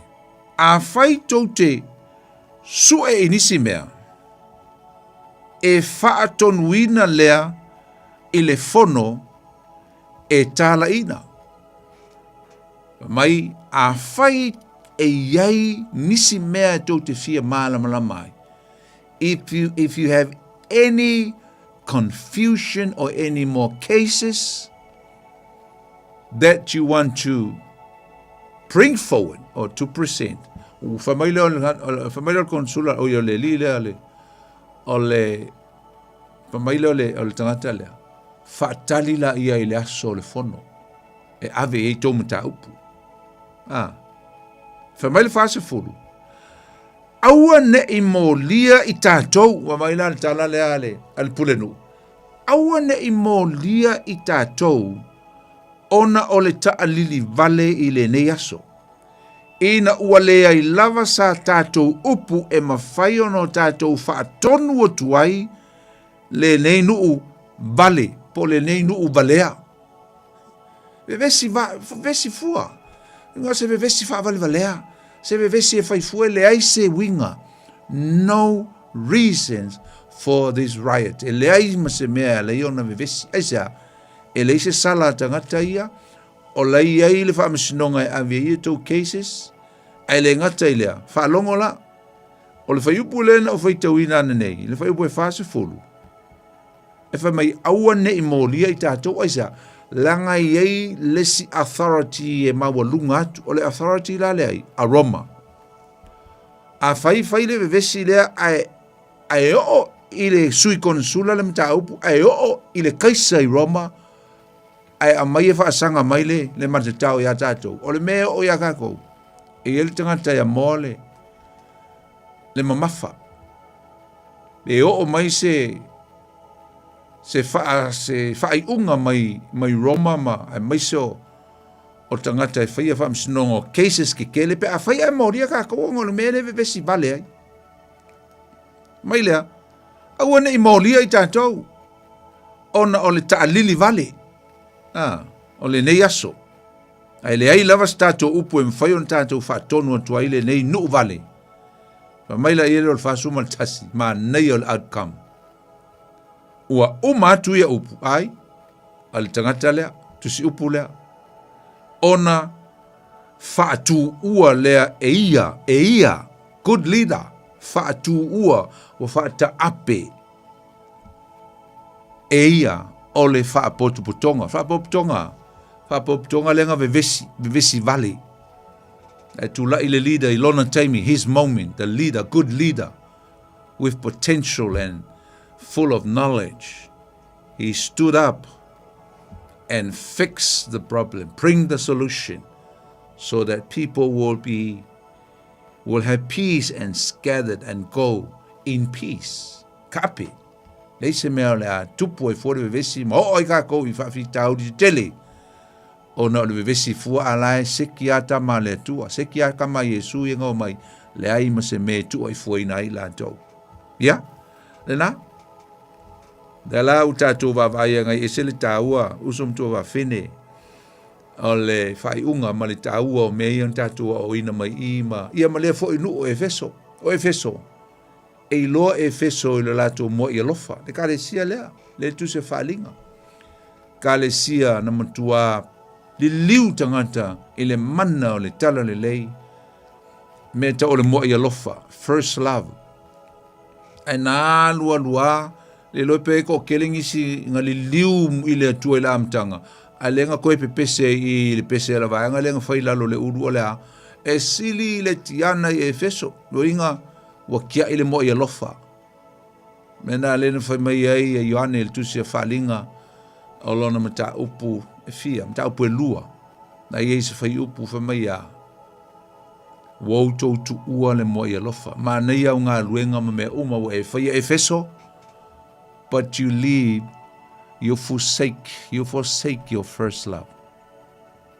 Mai, bawe ona e salamo, mai tue foi mai. Tue foi le mo i alofa.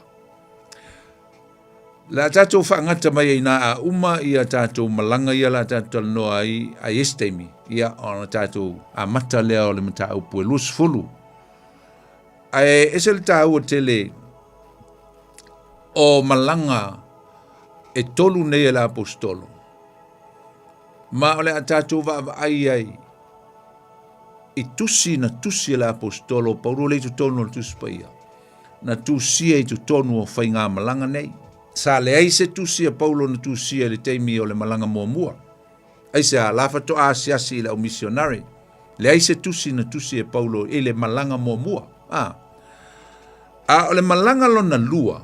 Ia mataulia la malanga lo na lua, e tusi e whapea. Sa i le vā o le 5 tasi tia ia ma le 5 whā. Ia po le 5 toru o se vā o tausanga nā lua i le malanga lona lua.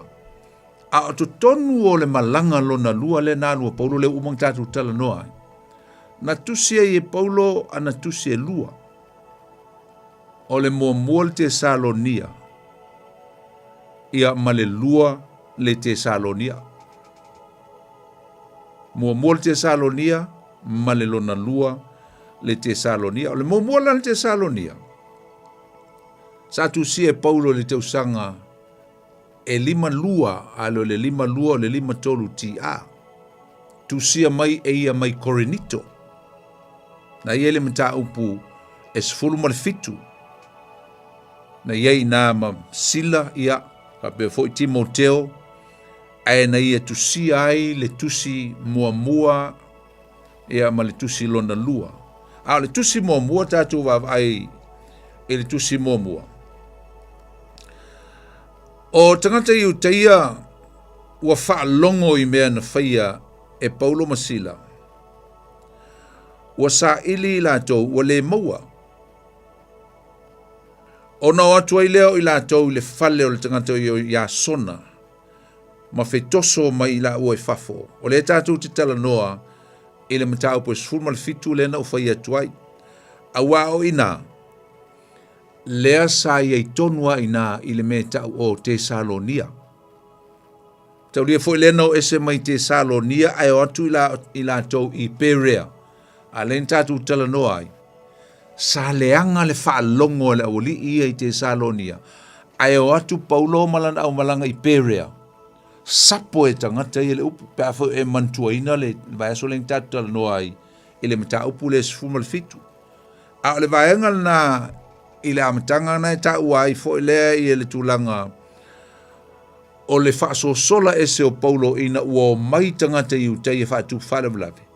Ai o tuai la uli ia i le whalo i a sona ma fitoso mai ma ame i le whaamsnonga.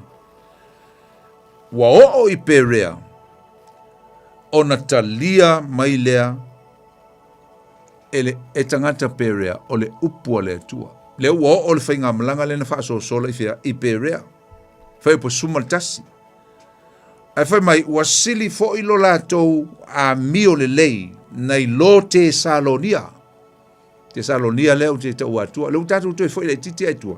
se tau mai le mafuanga na lai ona tusi Paulo i le ekalesia i Tesalonia le tusi mua. Ia mataulia la, o le la ua ese mai i Tesalonia, le ua atu i Perea, ona faa wawa i lo lea o le malanga Paulo lea na alu i fea, i Atenai, i Athens, i Eleni. Ai no nofo ai i alan au malanga lea, i Perea, i le amataino le ekalesia i Perea. A o lea la ua alu Paulo i Koronito. O le iaila Paulo i tutonu o Koronito i le mata upu la le se fulu malevalu. Lea sa iai mole se fulu malevalu masina. Me umai o umantatu taua. O inala lea na ia toe awina mai ai Timoteo mai tutonu o le nuu lea o Atenai. Amini Koronito. Na ia toe awina mai ai ia Timoteo e toe alu se i toe asi tangata kerisiano. Ma te le fo inga ia iangai tangata kerisiano la iti Tesalonia. E wia ina le faa longo tangata e to tele a mese tangata i uteia. Ai sa iai lava le ekalesia na faa tu pena tupu na toto ma tupu ma iai le ekalesia na amate i Tesalonia. Ai faa so solo lo aisa uo maila au loto vale. E wila ina faa pea e le i whaalongo tangata Tesalonia i le upua le tua i Tesalonia. Ai sa iei lava nai tangata whaatua tua. O tangata la ia, ai alu a Paulo. Ai iei lona manatua lofa. Concern a le apostolo i nai tangata ia sa i Tesalonia. Whaatu lo Paulo a Timoteo. Go back. Toi foi i Tesalonia. E asi le au uso o lo iei le ekalesia. O le auso i tutono Tesalonia. E alu Timoteo. Ana fo i mai lau Timoteo ma se tala fia. Mtau le na alu e asi po a mai. Po ia se ekalesia po a. Ta mate mo ia le au fatu fara vlave ia. Tangata iu teia. Ma la tua o onga se. Ai fo i mai Timoteo. Toi fo i mai Timoteo i a Paulo i Korinito. Ma se tala fia. Tala fia. O lo o alu le wha malosi. Whaamalo losi o tangata o le ekalesia e to tono Tesalonia. O lo iaile nau o i la tau. O lo ola i la tau i le whaatuatua. Manaia. Ai au mai e la masemana o ngā le ekalesia po tangata ia. Saule o Timoteo mawhesili. Vatu matu fisili e ave la apostolo. Matu te mana na o tali mai i matu fisili ia. O lea fo ua tau wha loto lua na i tangata. Wa iaia o onga ia ua wha leanga ina po ua o tu tonu le kalesia. O lea e wha le tonu ai ma fau o tangata o le kalesia. E ui lai tu mau, e ui o lai wha malo losi le ngā luenga. A o wha loto lua i le mata upu lea. E winga i le toe tū mai o Yesu Keriso. Malona toe fio mai. A misa le mata upu e winga i le resurrection of the saints. O le toe tū mai o tangata. Na fioti. A lena wha alongo i ei le o onga i ei le mea wha pena. A lo winga, uotua o onga se seia. Ma vatu le mea se seia. O tupu ila manatu o tangata le kalisi i Tesalonia. E whapea. Talo whai e matu tangata ua whioti. Lona winga. Ua misia i la tau. Ia le toia fio mai o Yesu. Ia matau lia lele i toia fio mai Yesu. Ua misia lo whai tangata ia. I tangata ua whioti o latu ainga. E winga lava le mata upu. O le toia tutu mai. O lona winga. O lea ua le toe tutu mai tangata o latu ainga. A o lea fo le tūlanga i la tau lai whiola pe tusa ma le o onga. Na latu whaalongo iai i le toe tutu. O lono winga la o le mafua anga na tusia i le purpose o se tusi ai tusi. E le purpose na lai na tusi. O le mafua anga la na lai o na sauloti Timoteo ave lo le tusi mua. e toe wha malo losi e tuai, a popo e toe la apostolo, i le au kerisiano ia, i lo lātou wola wha tua. Lua, tali atu lo la apostolo Paulo, e tusa mawhesili e lauli ia, e winga lava le mata upu, i le toe tu. Le lau whaita wina mos whati tainga, lau whaita wina ia le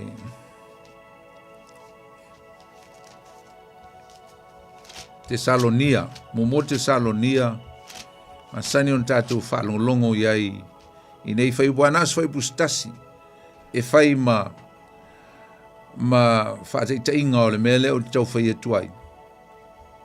Alona ma tā upo e whā. Whai mai, o te loto nei o tau loa. Tau lia la o te alu te mo teo ma le tusi mo mua le ua mana tusi la apostolo. A upuia, toi ave iai. Whai mai o te loto nei o tau loa. Le au soe, i le mata upu i e o momoe. Ina ne i o tau wha noa noa, e pei o isi e le ai so la tau wha moe moe. Se si wapunga, awa kou ki wha longo i la pisi, awa kou ki wha longo i a o onga se, awa le wha lua lua ngia o tau mafau fau, i a o onga se na o tau wha longo i ai. Tangata ngawa, wa mata na watu e wha leanga, le piua male, matango fia o le mesa o tau wha longo mata ofi. Ana o tau malue lue o tau wha tua mo tau loto. Ai sea, wha mai, aua ne i o tau wha no noa. Ne i o tau wha no noa e pe o isi e le aiso la tau wha mamoe. Awa a whai tātou te talitonu ua maliu Yesu ma toi tū mai e wha pia fo on au ina mai e le tua wha tasi maia o e na mamoe i a Yesu. Ai, e sel tā ua. Winga le si tianga. Te mi e fio mai Yesu e toi tutu mai le wha naua le tua. O e na whioti. E le mua o e olo ola pe le te mi e toi fio mai Yesu le si tianga. E toi tutu mai tangata na whioti o tatu ainga. O na tatu oa e whatasi ai lea iao. E whitai ai mai Yesu le si tianga. Na, mai mātou te whai atu fo i le nei mea ia te outou i le awhionga le li. O i tātou o e ola matotoe pe awhio mai le li. Tātou te le mua i e o loo i tuunga mau po e o loo mamoe. A waia whio mai le langi le li lava ma le alanga ma le leo le angi rusili ma le pua le atua e mua foi o na toi tutu mai o e ua oti o ia keriso. O na whafua sei leo na awe inae o i tātou o e ola matutoe. Whaatasi mai lātou iao. Ina ia whetaiai ma lea lii i le vā nimo. That's the rapture. Si tianga. O na tātou whaatasi pea lava lea ma lea lii. O le nei. Whamawhangwhanga la i o lesi. O le winga lupuna whamawhangwhana. Astonish one another. So swangi la i o lesi le vai o lesi. Ma losi lesi nwhai lesi, le ai lai le i toi fio mai Yesu, le ai lai toi iai al toi tu o tangata o fioti o lai ai Yesu, le ai la tātou te le mua pe a whai fio mai Yesu si tianga, ka koke le mua, e o mai mua le au, pa ia le ai tuunga mau, ono tātou o whatasi la ia lea, so ia le ia kako e whingau, so ia le ia kako e visi, so ia le tātou toi whalongoi, ia o onga se lau li ia whiwa i whamaua, mo uman toi fio mai Yesu.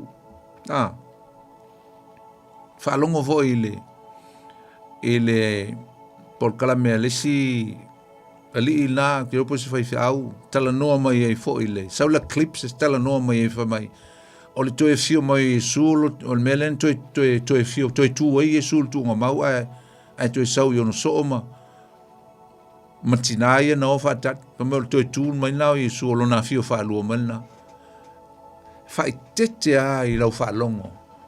E tele i au perfecta pepelo ma o onga se ia e tau wha se i lau whatuatua.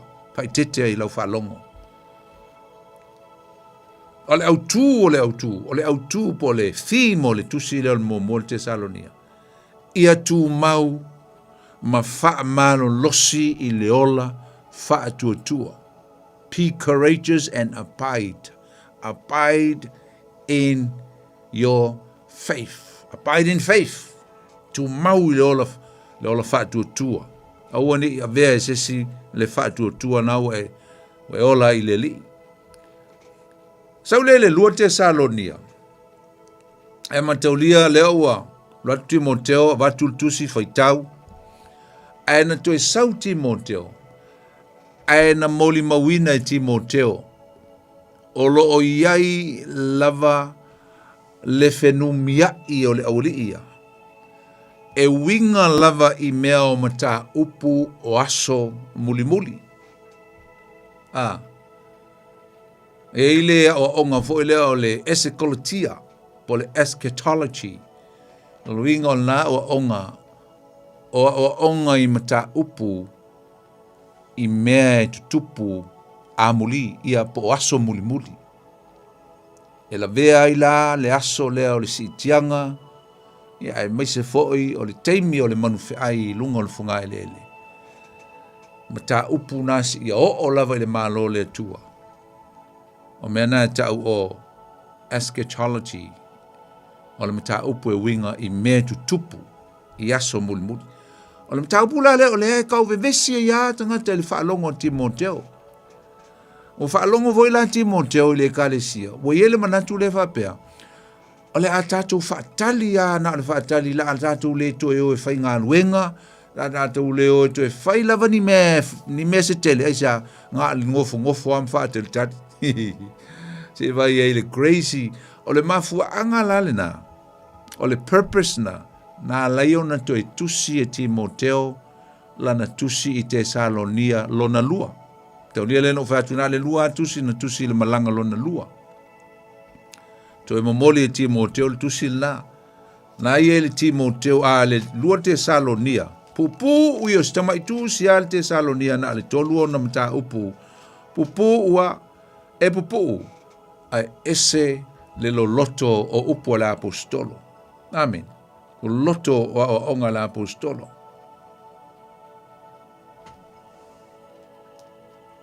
Alongo foi lei e upu e la mors fate te inga lela o foi tau atua.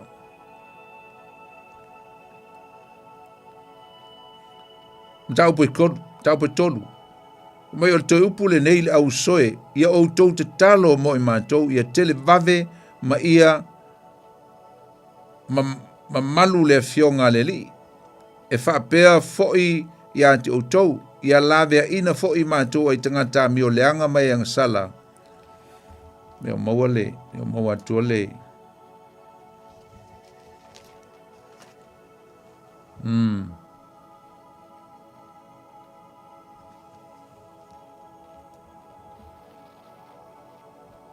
Tau pue lua. Meo le nei mātou te ai o ia te atu tau au soe. Ile mata upu i lefio mai. O lo tātou ali o Yesu Keriso. Ma lo tātou wha poto ina ia te ia. Polisi tianga.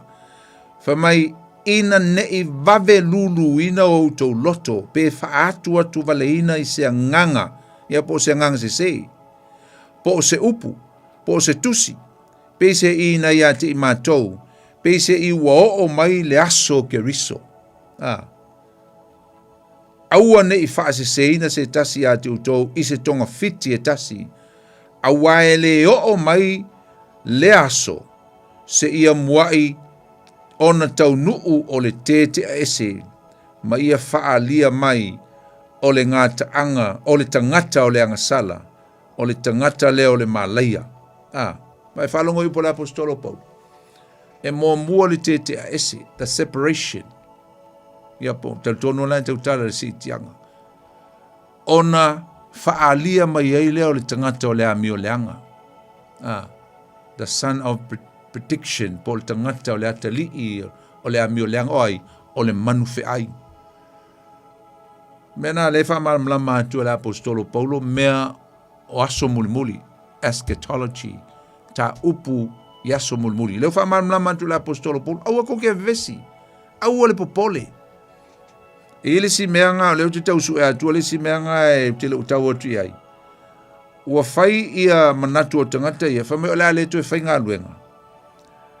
Ai, whai atu le apostolo Paulo, se o e whai ngā luenga. Le se mea la fatel tali le fio mai Yesu o fa nga luanga ka sio ko ainga. Au ngi pepe loa se si o tau e tusa o le aso e fio mai ele li. Mai ele e fio mai Yesu. E le fio mai Yesu se ia a me ese mo mua le fa te aina. The separation. O lana e kalesia pa ia. Mai ile lalolangi ma le kalesia sa iai ile lalolangi. Ai ave le kalesia filfilia. A uma leo na saulea ole atali o le angsala, le atali o le ami o le anga. Po ole manfe ai. Ia ona patoa a fio mai e lo leo Yesu i lona fio faalua mai pe a uma le fitu teu sanga. Ai mo mua le vavai e seina po le si tianga e fio mai e Yesu le temi o le si tianga. Ai muli saule second coming of Jesus pe a uma le fitu teu sanga. Lea le winga lauta. Second coming ai sau Yesu tu vai le maunga o livi. A lana sau le teimi lea e fai ele vavaina e sau ngata i le ea. E sau ngata i ao. Ai o atu lana e kare sia pa ia. E mafuta ai. So se la le ta ua usum tu vafini. Tusi lana e lua. Na tusi le teimi le na o le malanga lona lua ale apostolo. Ai tusi uma mai lava. E tusi uma mai lava i tonu o Korinito. Ele se furu valu masina lea na iei tu tonu o Korinito i ele apostolo. Nena umalo atenai, umalo eleni atenai, alulo i Korinito, ia o ina lea na tusi mai eia na tusi ma, na wa uman awina mai Timoteo e asi i ele auso pele i tu tonu o Tesalonia. Lenga nga faa so sola lato, a ele i lava ma le leise lato toe maafitanga muli mga tangata ole e kalesia lea wa umana faa tu tonu o Tesalonia. Ya tatu o tu lole i le third mission po le malanga lona tolu o le apostolo. O ina lea tatu te tala noa i le teimil nei malanga lona tolu. Le tatu tala noa le an amata mai le mata upo sfuma le valu fai upo e luos fulu ma le tolu o inganga amata mai ele malanga lona tolu. Au le lava la tau tala noa i le malanga lona tolu i le mata upo sfulu ma le iwa le fa umana nei. O na ua o tau nuu ai ia le apostolo i tonu Efeso. Ning tatu tala noa ia nei. A o ina tonua i Efeso na tusi ai le tusi lona tolu o le apostolo o le tusi le na ave i Kalatia, le kalesi i Kalatia. E mateu li foi Kalatia. Kalatia le na faatu e Paulo e kalesi i tu tonu o Kalatia. Kalatia e le o se tama inu a le region, lo inga e pe o kilani. Ai ei e kalesia sa ei tonu o Kalatia. Pe lua, pe tolu, pe fafo ina faatu e la apostolo Paulo. O ina lai se aipo se nu vai medio tonu o Kalatia la le o tusi ai la apostolo. A ofena tusi mai ai, na tusi mai i tu tonu Efeso. Na e mau ele mata upo se fulu le iva, a alona fai upo se fulu. Te le voi ia Paulo na nofo ai tu tonu Efeso mo le lua tausanga fe mai se tolu tausanga.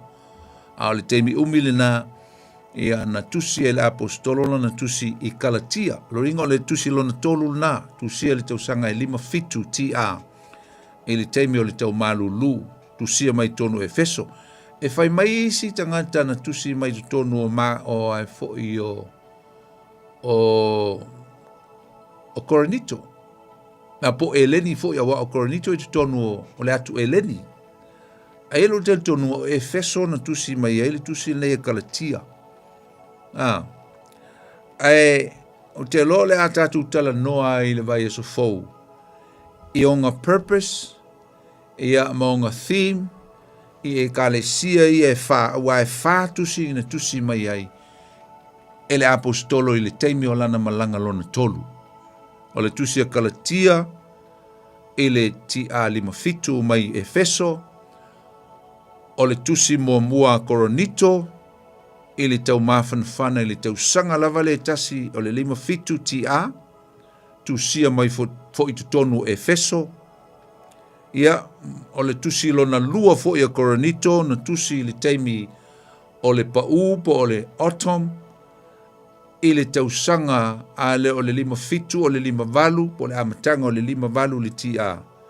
E na tusia mai le i tu tonu o le nuu o Filipi po le ai o Filipi tono Makitonia, e wha mawina o Makitonia a o le ai Filipi na tusi mai e le apostolo, ia la na tusi lona lua lea e avatu i le ekalesia i Koronito.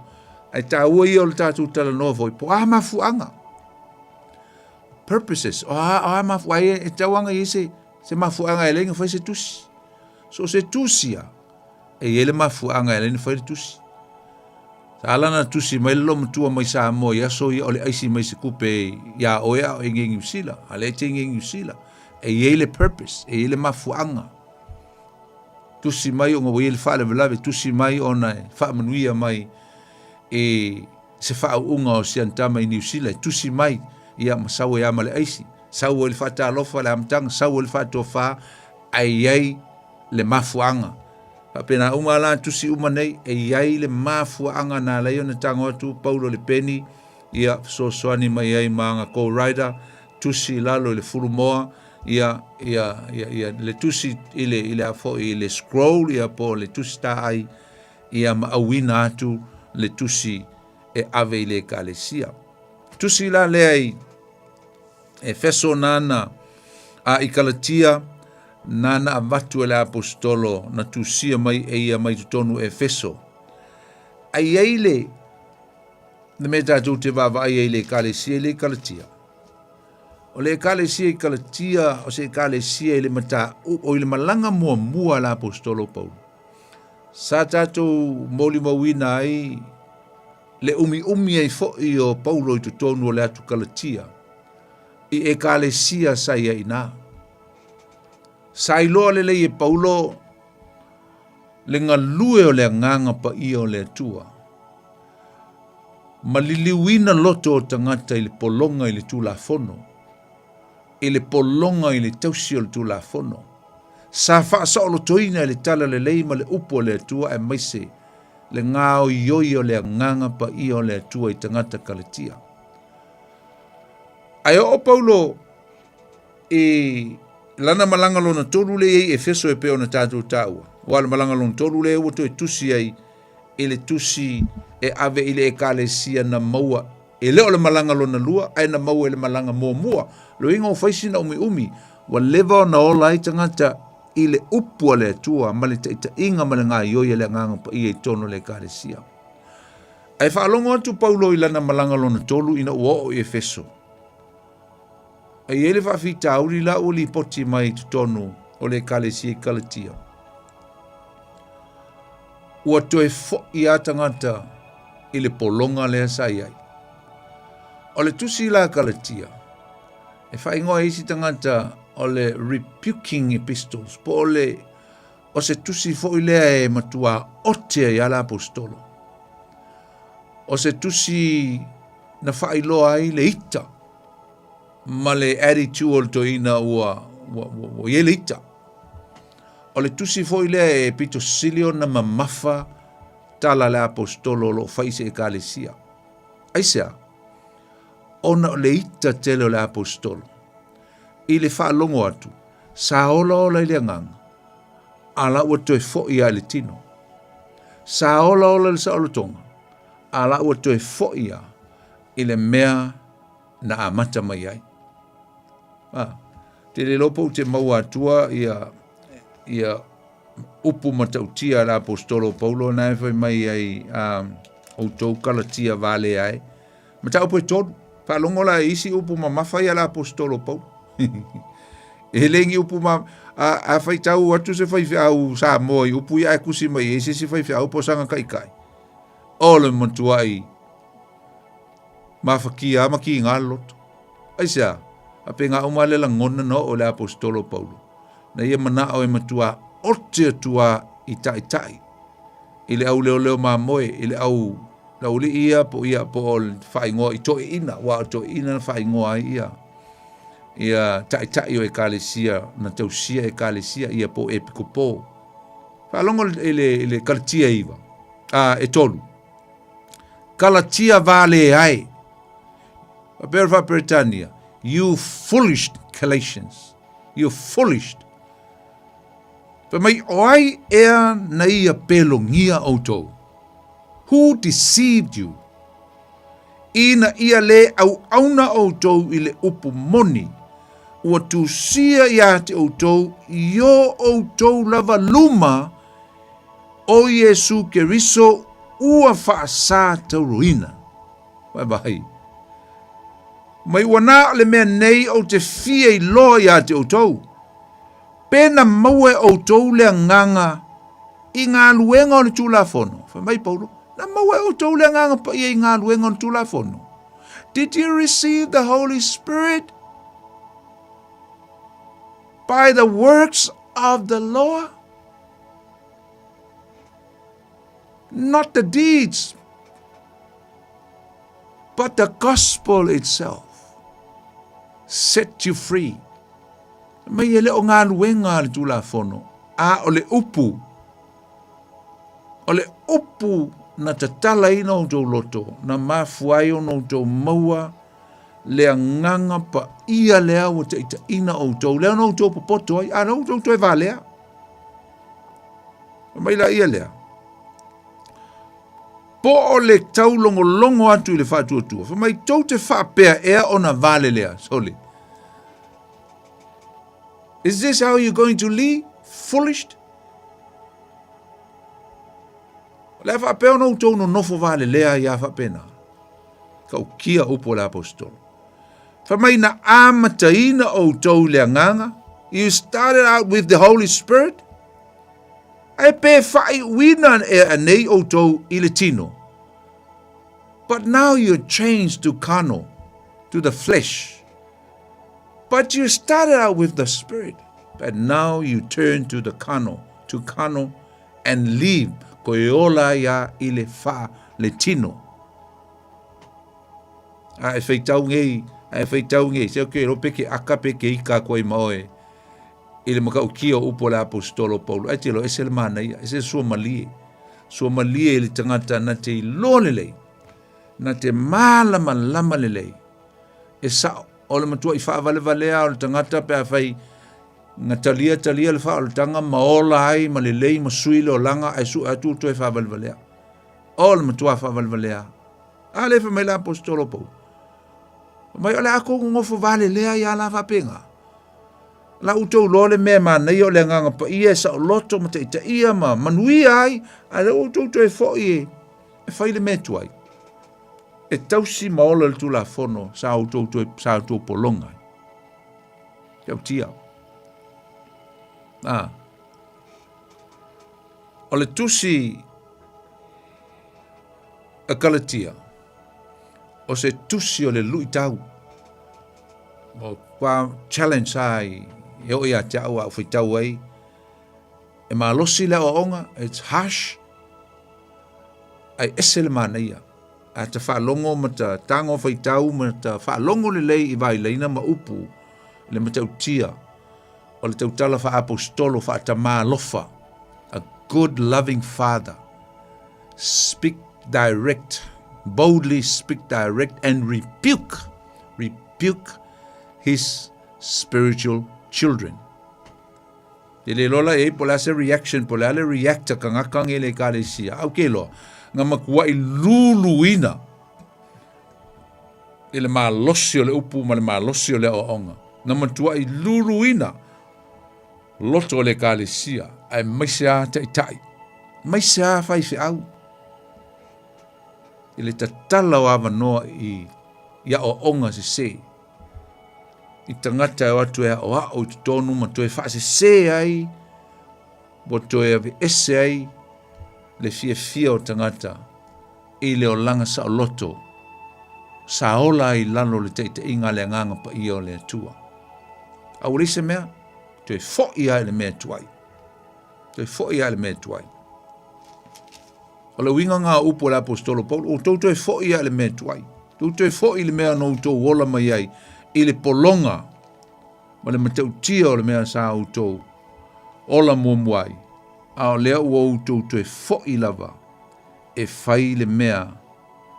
E le te tau ono outou toe fo'i ai. Amen. Tau tia. Ia. Te longa ua vai atu lea ua. Toe 5 minute uma fo'i tatu teimi. Mea le leia le talatu. Tal noa atu pia lava. Ai talatu le tatu leina. E foi se fia vala mai teimi lei. Ia leilo va vala mai ali. Uma fo'i tatu teimi. Ia, mai sau fisili, mai foi sau whaapopo, ia sau tātou walau mua, talofa lava. Talofa? Talofa la sunga poni. Talofa Antonina. Wa mai o el tina. Ia le malo si whaftai wati la sunga, ia o misi foi si pokalame o alu o e vai tamaiti. Ioe, o misi oe, whapea io e malanga, ia malo lava. Whafetai e manga ia pokalame le hui tula le fiasi. O lo fia ia fai taule tusile a kalatia. Oka. E mana ia. Malosi ia le onga esel mana ia Antonina. Mana ia. Ia o le sime mana ia hoi o mala matu wale pe o nei sa no fo le pese ia tiana efe. Ia. Ia le pese fia ale o ilo nei le winga le pese. E sa pese la lo le uru ya su ia ki ka ko u Samoa. Ai ala le o fato mala nei o matu le winga le pese. Ele konko suanga pese. Ai ala. Faktai tele la mo proclame mana ia nei tula le fiasi. Ia leli. Ia la vale tua faktai sang foi pele mau tele la sunga.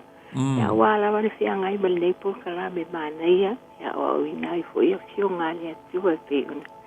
Fianga ia le vai aso male vai aso. Ai fa manu ia tele le tua la sunga male ainga. Faktai. Ia alo fatele atu manu ia foi le po fato fasa i hua poni. Faktai tele ya tol tina Antonina alo fatele atu ya toe tatu tu fila leva ya sol tatu maftanga. E fa so fuia. Ia fa so fua. Talo fal tatu volau, talo. Talo fa la stunga fa fenga. Oi le sau no. Wa ngalo ya o leo. O leo te mang tu lo leo wa ngalo se o foi. Ya. Kalolo. Mai o le lava ia peso. Ia. Ia peso ah.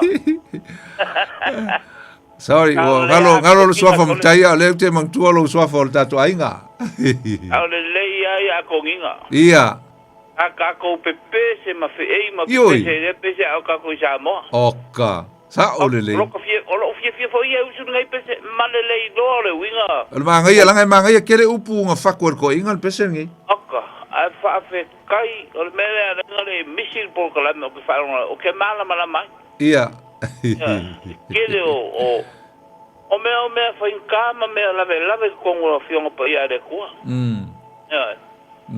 Afkai ni ka ko Paulo sore lang ngalo ng ikasa. Kia. Ya. Oka so. Kia. Ya, o le nga fa kai o ka le usor pese. Ye o ai longa ise sa mo le pese. Ai. La pese ala fa mai sidin me o ki me o la. Fa ka le la o longi. Pa o pusawa. Si dia ko le me o ki lo le me. E fa o ko. Ia. Ele fa longo e fiong pa ia de ko lo fa peonga e fa mal malama ma for mai. Ma o isi mal malama o ma ko ngi e de o. Lava le mafkanga ma me ka ku spaia. Ele. Mori ke la ku fa kai de sunga fonki ma le ainga fa mungi fo ko ma ngo fa alo. Aftai. Ko ka di fo le fa le fa la de ko pe o le. Aftai tele lava. Ya jolto ma. Ma fa sa ngale mu o ma ko ma lava. Io le io le pa malu si awa kura show akari. Esa so toi sa wo I mangele first type T balau mai. Ya okay o asa okay ala ko ngala so coffee apo le so se asma penga. Ya balau mai first type T for lunch. I love teleatu. Ele fonki. Ya fase fois. Ko fa eso. Fase fois. Matalo felicitato lau talofa. Talofa lava. Talofa lava. Ya talofa. Wo sta mo usula o peseltiana. Malo la masai. Oi le sau no. Ole mai pamas tenos. Oi? Ole mai pamas tenos. Lei. Oka. Lei ya. Fio mai ya. ia whaftai lava mono ua wanoa rau sunga poni. Wa o ke fia whalongo lau po kalami. Whaftai. Ai whamole mole ua. O so aku se fesili. Ia, sau.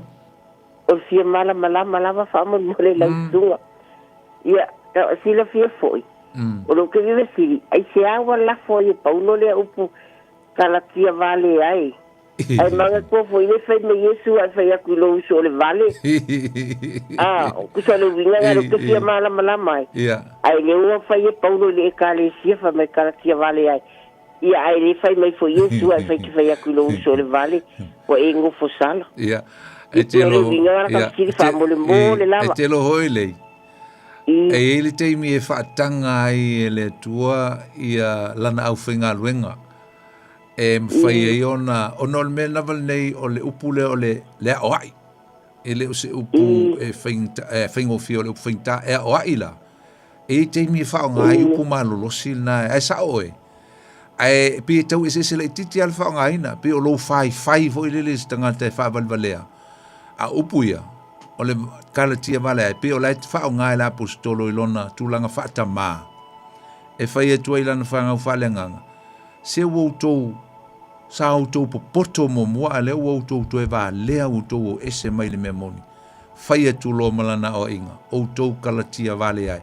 Ai leo whai fo i le pe o le mea, hoi leo whai skanga e whavalvalea. E whavalvalea e pe o ngai ke e ke kau e musi tangata e se le titia a o le ote lea ma whaonga le upu whaatoi ina lea e a oa iai ia ai whai tete fo ua e le taunga whai e se whai whiau e whai keke le whai whiau e ma whainga whai e le whai whiau i lana mamoe ai ia sa ole taimi ma ia sa ole le mafuanga but e whai tete e whai lama walau mai leil ma mao le meo loi walau mai ai e lofa te le atu ia Atalofa tu tatu blau. Atalofa. Boni. Oi, alo Jake. Ia ka kwacho ia ja. Sa usulo tiana e feso ni fia. Olo ko pa lo le ia le ugal pese. Ale va que ka pise kai la so ale ka kere lo le uga. Mai pori lo fa mala manga I mai o le malava ya so o maneva ya so I de so onga mai la le malanga le a po ya so wa ta pai ta ko spai e mo ya pi que os pai so ko ngale ya ira ka la pai ka ko e wa que le kushir le peva ngai so mo funga a pero lo fa makalanga le lo fa malama e ka ko pa ko study ya so fuka ikas pero ka malama e ngale e malanga ya me se foi meia na tusi wa lenga fe kawo kwa ma ele lo taimi na tusi ai ya ma le me ngala in tusi ya e fo le kawo ngale lo ke fi ai ka pokala ia wa gar ka ngor ka o ku se ke sa ro ge fai ka ua ka kere ro po fe nga I po ke kusi yo la pe la kusi mai le fale pe kusi mai Jerusalem ya la kusi mai ala lungole o le mission e la apostolo ma lo che ngale a ka ki nga ai tolino ko ke fa ro ko ia musiko ngo ya mo ko ya ya ngora ngo po ni aftai tele lava. Ngo kwa lupo ho leva yaso. Wa makang malulu ngai Taranaki. La maunga. Tai okay ya. Leva le le ola mama si soma. Faftai. Ya lo tele atu ya o malainga. Ye, apenga foi la ya ki o koinga. Ya olele. God bless fa so fu. Pa. Ya. Na mo le no pa. Le to 5 minuti el tatu. Demi ma wala lava no te lola o fia fa mamla matu le si konito momua ia e va pe la se tatu amatai I le vai asole ia ma fa wa to ia tatu wa isi tusi wa Paulo e sfultolo na tusi ona tusi la ia na tusi lunga le ala a alu fa whaiana malanga wha apostolo. Ia ai, tau lia fo ia isi tusi pe wha ia pe lima. Ia pia e wha tusi na tusi mai tono whal pui pui. Ia ai le ngata foi lea. E fo isi ana tusi ia na tusi I tangata te itua tasi. A mese lava o lana whanau whaalenganga. Au Timoteo ia mai whalenga o le siali. Ia Timoteo ma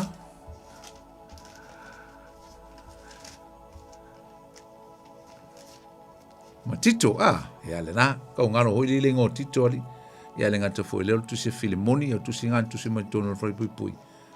Ia, tātou tala noa mai ino whanga na tusi mai, tātou tusi na ele vai aso le la sau nei.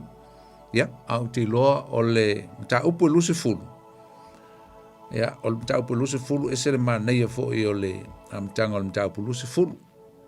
Tau lea laua, nai a mata lava le mta upo luse fulu.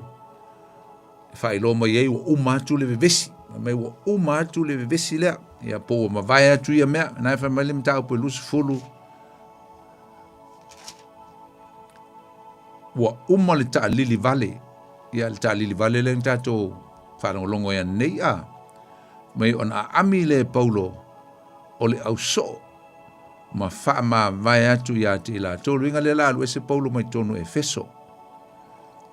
O na alu le o ia waanga I Maketonia.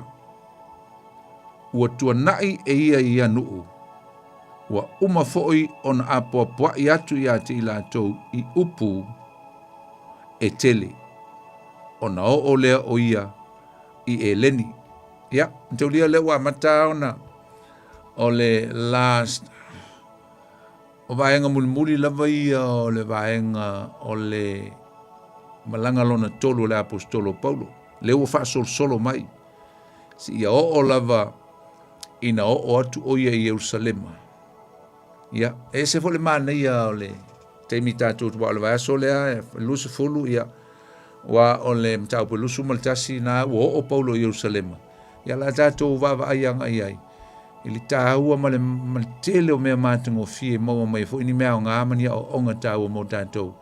Ili tau nuu leo le apostolo Paulo I tonu o Jerusalema. Ai, o lea uoso atu I Maketonia, luatu e leni, ia po atenai, ia whamai ua tolu ai ona masina, tau pule fo I uteia ia teia, ia tau pule fo I ni mea leanga I whaile apostolo, ina a folau atu o ia I Suria. Whamai ona loto lea o ia e toe foi maui ane I Maketonia. Sa ele fuanga le apostolo Paulo e toe alu e toe foi e feso. Ia e pia fōlinga mai. E iei se la ngona, ia mai se foi o ni fautuanga, masalo iei ni fautuanga na o I le apostolo Paulo. E le te tau ona toe oso o ia I Efeso. Ai I oso atu o ia nga I le atu Asia, Maketonia. E ele mafuanga. Matolia fo I fai asi vevesi o le melenga tupu, le riot lenga tupu o ile. I Efeso. Ai faitau tatu faitau la ele matau polusu fulu. O le ele nau o Paulo. E toi fia maua sona teimi ma fai fe au o Efeso. A o lea la ua maua mai I le vaenga lea o le vaenga mo muol. Tusi le la tatu tala noa le vaeso le la sauni. Ua oke nai sa iloa la po ua tau pule lo le whainga o le seminar po o se tau talanga muli la apostolo Paulo. E le ngata la o ni fai fe au mai maua I te roa ma le mea lea ua. A lau fai tu Paulo. A ami fai fe au o Efeso. Lau le alu la Efeso. Ai a ami fai fe au. Toi ina. Tangata e o le ngā luenga o taitai. E o mai la I le mele tau o te roa. E o mai e fai ai se tātou seminar. Le manei alai o le tautalanga la apostolo nai amata mai. Msalo nai amata mai le mta o le fai upus montolu. Anga I lalo. I le mta upu le luse fulu. Anai, sau le fai upu e fafa mai. O lana au malanga, E o mai asia ia ngai sa wele lisi o le vaenga na o mai lo I le fai upu lima. Na mua atu I la tau nei ma whaatali mai ia te I mātou I te roa. E ma tau lia la, o le mele lena ufio o iai, e wha a umātou e le tātou ma tā upu. O le ngangana le tustala, o luka, ma tau lia o luka, sa iai le malanga lona lua, ai le o taua mai lona ingoa. O luka foi, o le iai I le malanga lona toru, o ia le iai le au malanga. Fai mai le fai upu e, le fai upu ngai lima. Fai mai na mua atu I la tau, Paulo, ma lisi vaenga o mua atu, le lisi le o umana o fai tauina. Ma whaatali mai I a te I mātou I te roa. Ma tau rea le upunga mua atu la tau, ai whaatali mai I a te I mātou. O lewa include ai, bo lewa la vea ai, ma luka tu stala, ma luka le tu sia ngā luenga, ma le evangeli a luka. Ai le umanga o luka e tau mai longa ingoa. A ngai tau la vea mai e tu tau nuole. Mātou, mākou ke aku, ia ona mātou fitau ile ngā. Alanga o le tu e whai ele semina I ngā. Le ave avea I whai whia umau tua au ia mai se lava e feso. O ina le fie tau talai ia le toi ina I sana tau talanga apua pua I whai whia au muli muli. O nā lue lole o ia wha waula na malanga ia. Te loro umar tātou teimi a le a tātou whai use te talo. Mātou te whaaftei tele lo mātou tua. Aftei nei fiafi ua. Whai wina le mātou Paul Klame manuia. Lau whatasi mai malo. Mafuta mai ai mātou. Ela le mātou mta upu. Talo mtui nātu ia toe le tua. Whai ma whamunianga mo I mātou. La upu a o oina ma whamara malama. Ia maua ai se mea tāua mani mea o ngā ni a o onga. Mātou te whao ngā ina I le ngata o ngā luenga o lo mātou ngā lurue ai. I lau whina ngano. Ai apalai fo I o mātou o langa yaso whaiso. Whaamria I o tangata Samoa, whaamria I le nei au nanga le Radio Samoa. Pūlenga malau whainga luenga. Whaamria mai le nei pō, fo I atu fo I o mātou o ngā lurue I lungo awala. Whaamria I o ngā lurue, maise o le toe fo I atu I ainga. Ia nā le mātou te talo le tua whamangalo mai, so mātou se sele nei e fiafi. Ai e tu mau ia toi le vi inga, o le whamanu mo le whane tanga o nei maso umalam, e o le whaavavau lava. Amen. Sa mōr tātou Paul Klame na lewa iaso le tutu leo penga le loto, I e whamoe moe, e o la tātou whei loa I fo I le vas fau, le tā le valu le asunga fua, mo le teimi, o la auto auna le ponifono ti, whaasoi fuia mo le teimi. God bless.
Ia, ole si fonga matongo fiena ole sunga le whawhiangainga pasta poni fonti ia male tātou pesele nasa whamatafi e fuila na tautua ile ne fui po male tātou porkalame ia pe ona masani ia fiafi o so ngafua o vai aso te tasi le tātou no le tu lai valu ia se ia pa ia le afo le iwa ile fiafi te le na taimi e whapena ona maua fua mo oi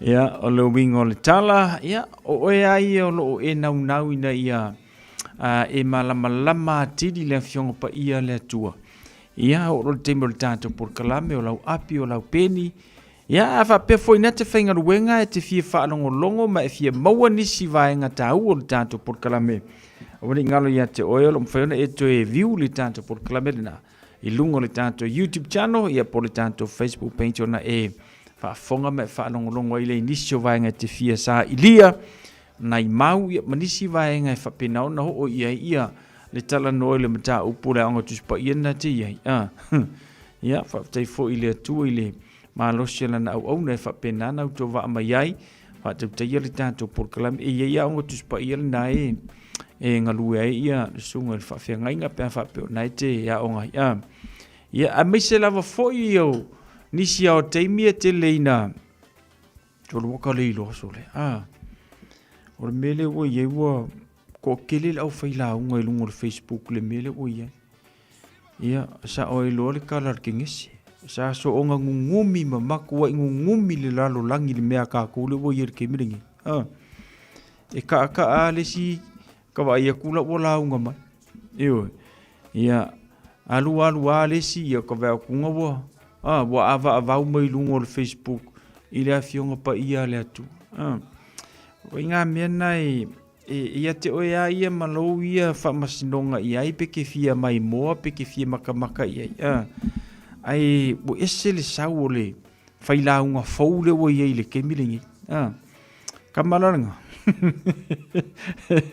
ia vaenga fo ia te longo fia le leia ia kailo iai ai o le musu ina o le nganga o le tua le me te mana malama le leia ia na tango le faalu i lo te mi te faafonga me faalongolongo i mau e foi ni me tāua mo tātou ia ai o rungai e le Facebook o mea le lei o mea le anga ia o mea mai ima o le lalolangi o kala le lei e ke maua o mai lungo le Facebook ai sa ve wa ku se kai mi o la e makua i ma ngai le sau le upo le tua i lungo le Facebook ia ka ko le nga ka ku ke fa no mandu i lungo le tua le nei timi ia wa mele o ye wo le misa le si ai nga ku mai i lungo le Facebook o ai mi patino ai nga wa la langa o mai lunga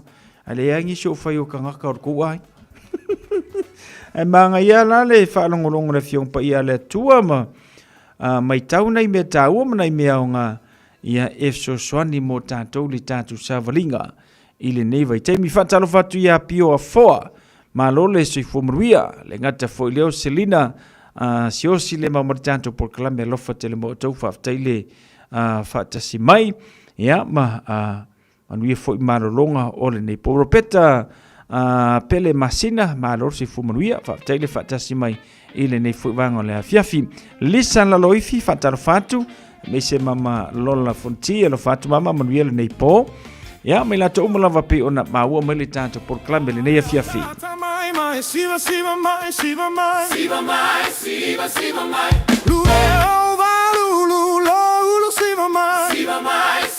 siva mai via le ali ita dove pese ma fa fetai pese mai ai ata mai siva mai lu e ova lu siva mai via le ali ita dove pese ma fa fetai ai ata mai pati mai yeah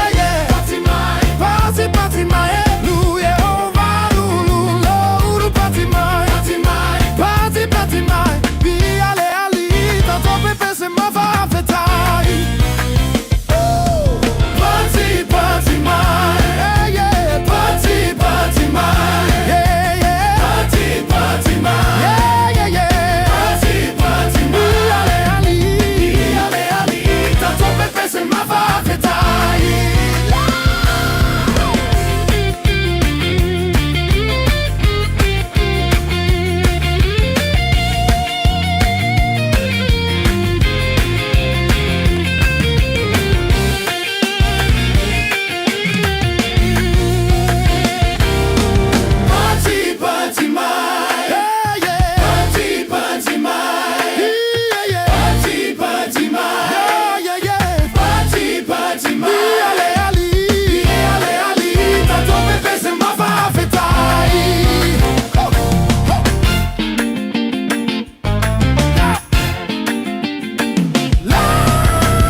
pese mafafetai.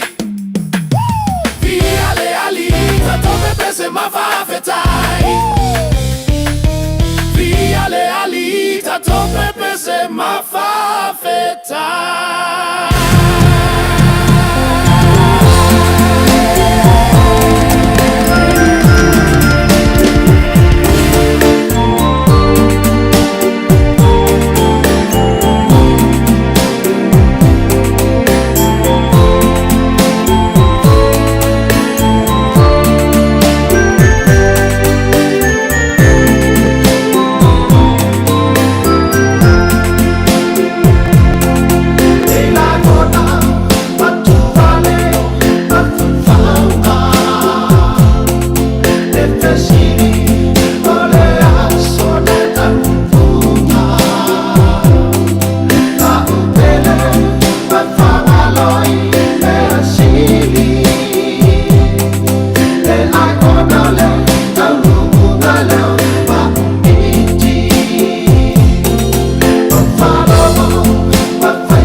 Ola si fonga matango fiena le sunga ya anseto fatalo fatuma famuri atu ya malolonga neipo ya loa pa mani Ropeta pele masina faaftaile faatasimai le nei afiafi ma le tatou polokalame alofa tele mo outou ia le gata foi lea o niso i latou feagami galuega o lenei po se 10 minute ona tale o le tulasifulu manatu o le taurugaina o le tatou polokalame ma le tatou tautua i lenei foʻi afiafi manuia malologa ia manuia foʻi feʻauma galuega i le alausua i laso ataea o ferai tatou le asolulu i le alofa ma le agalelei o le atua sausifanua seuseu faasoifuia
24 hours a day, 7 days a week. Radio Samoa streaming live on www.radiosamoa.co.nz.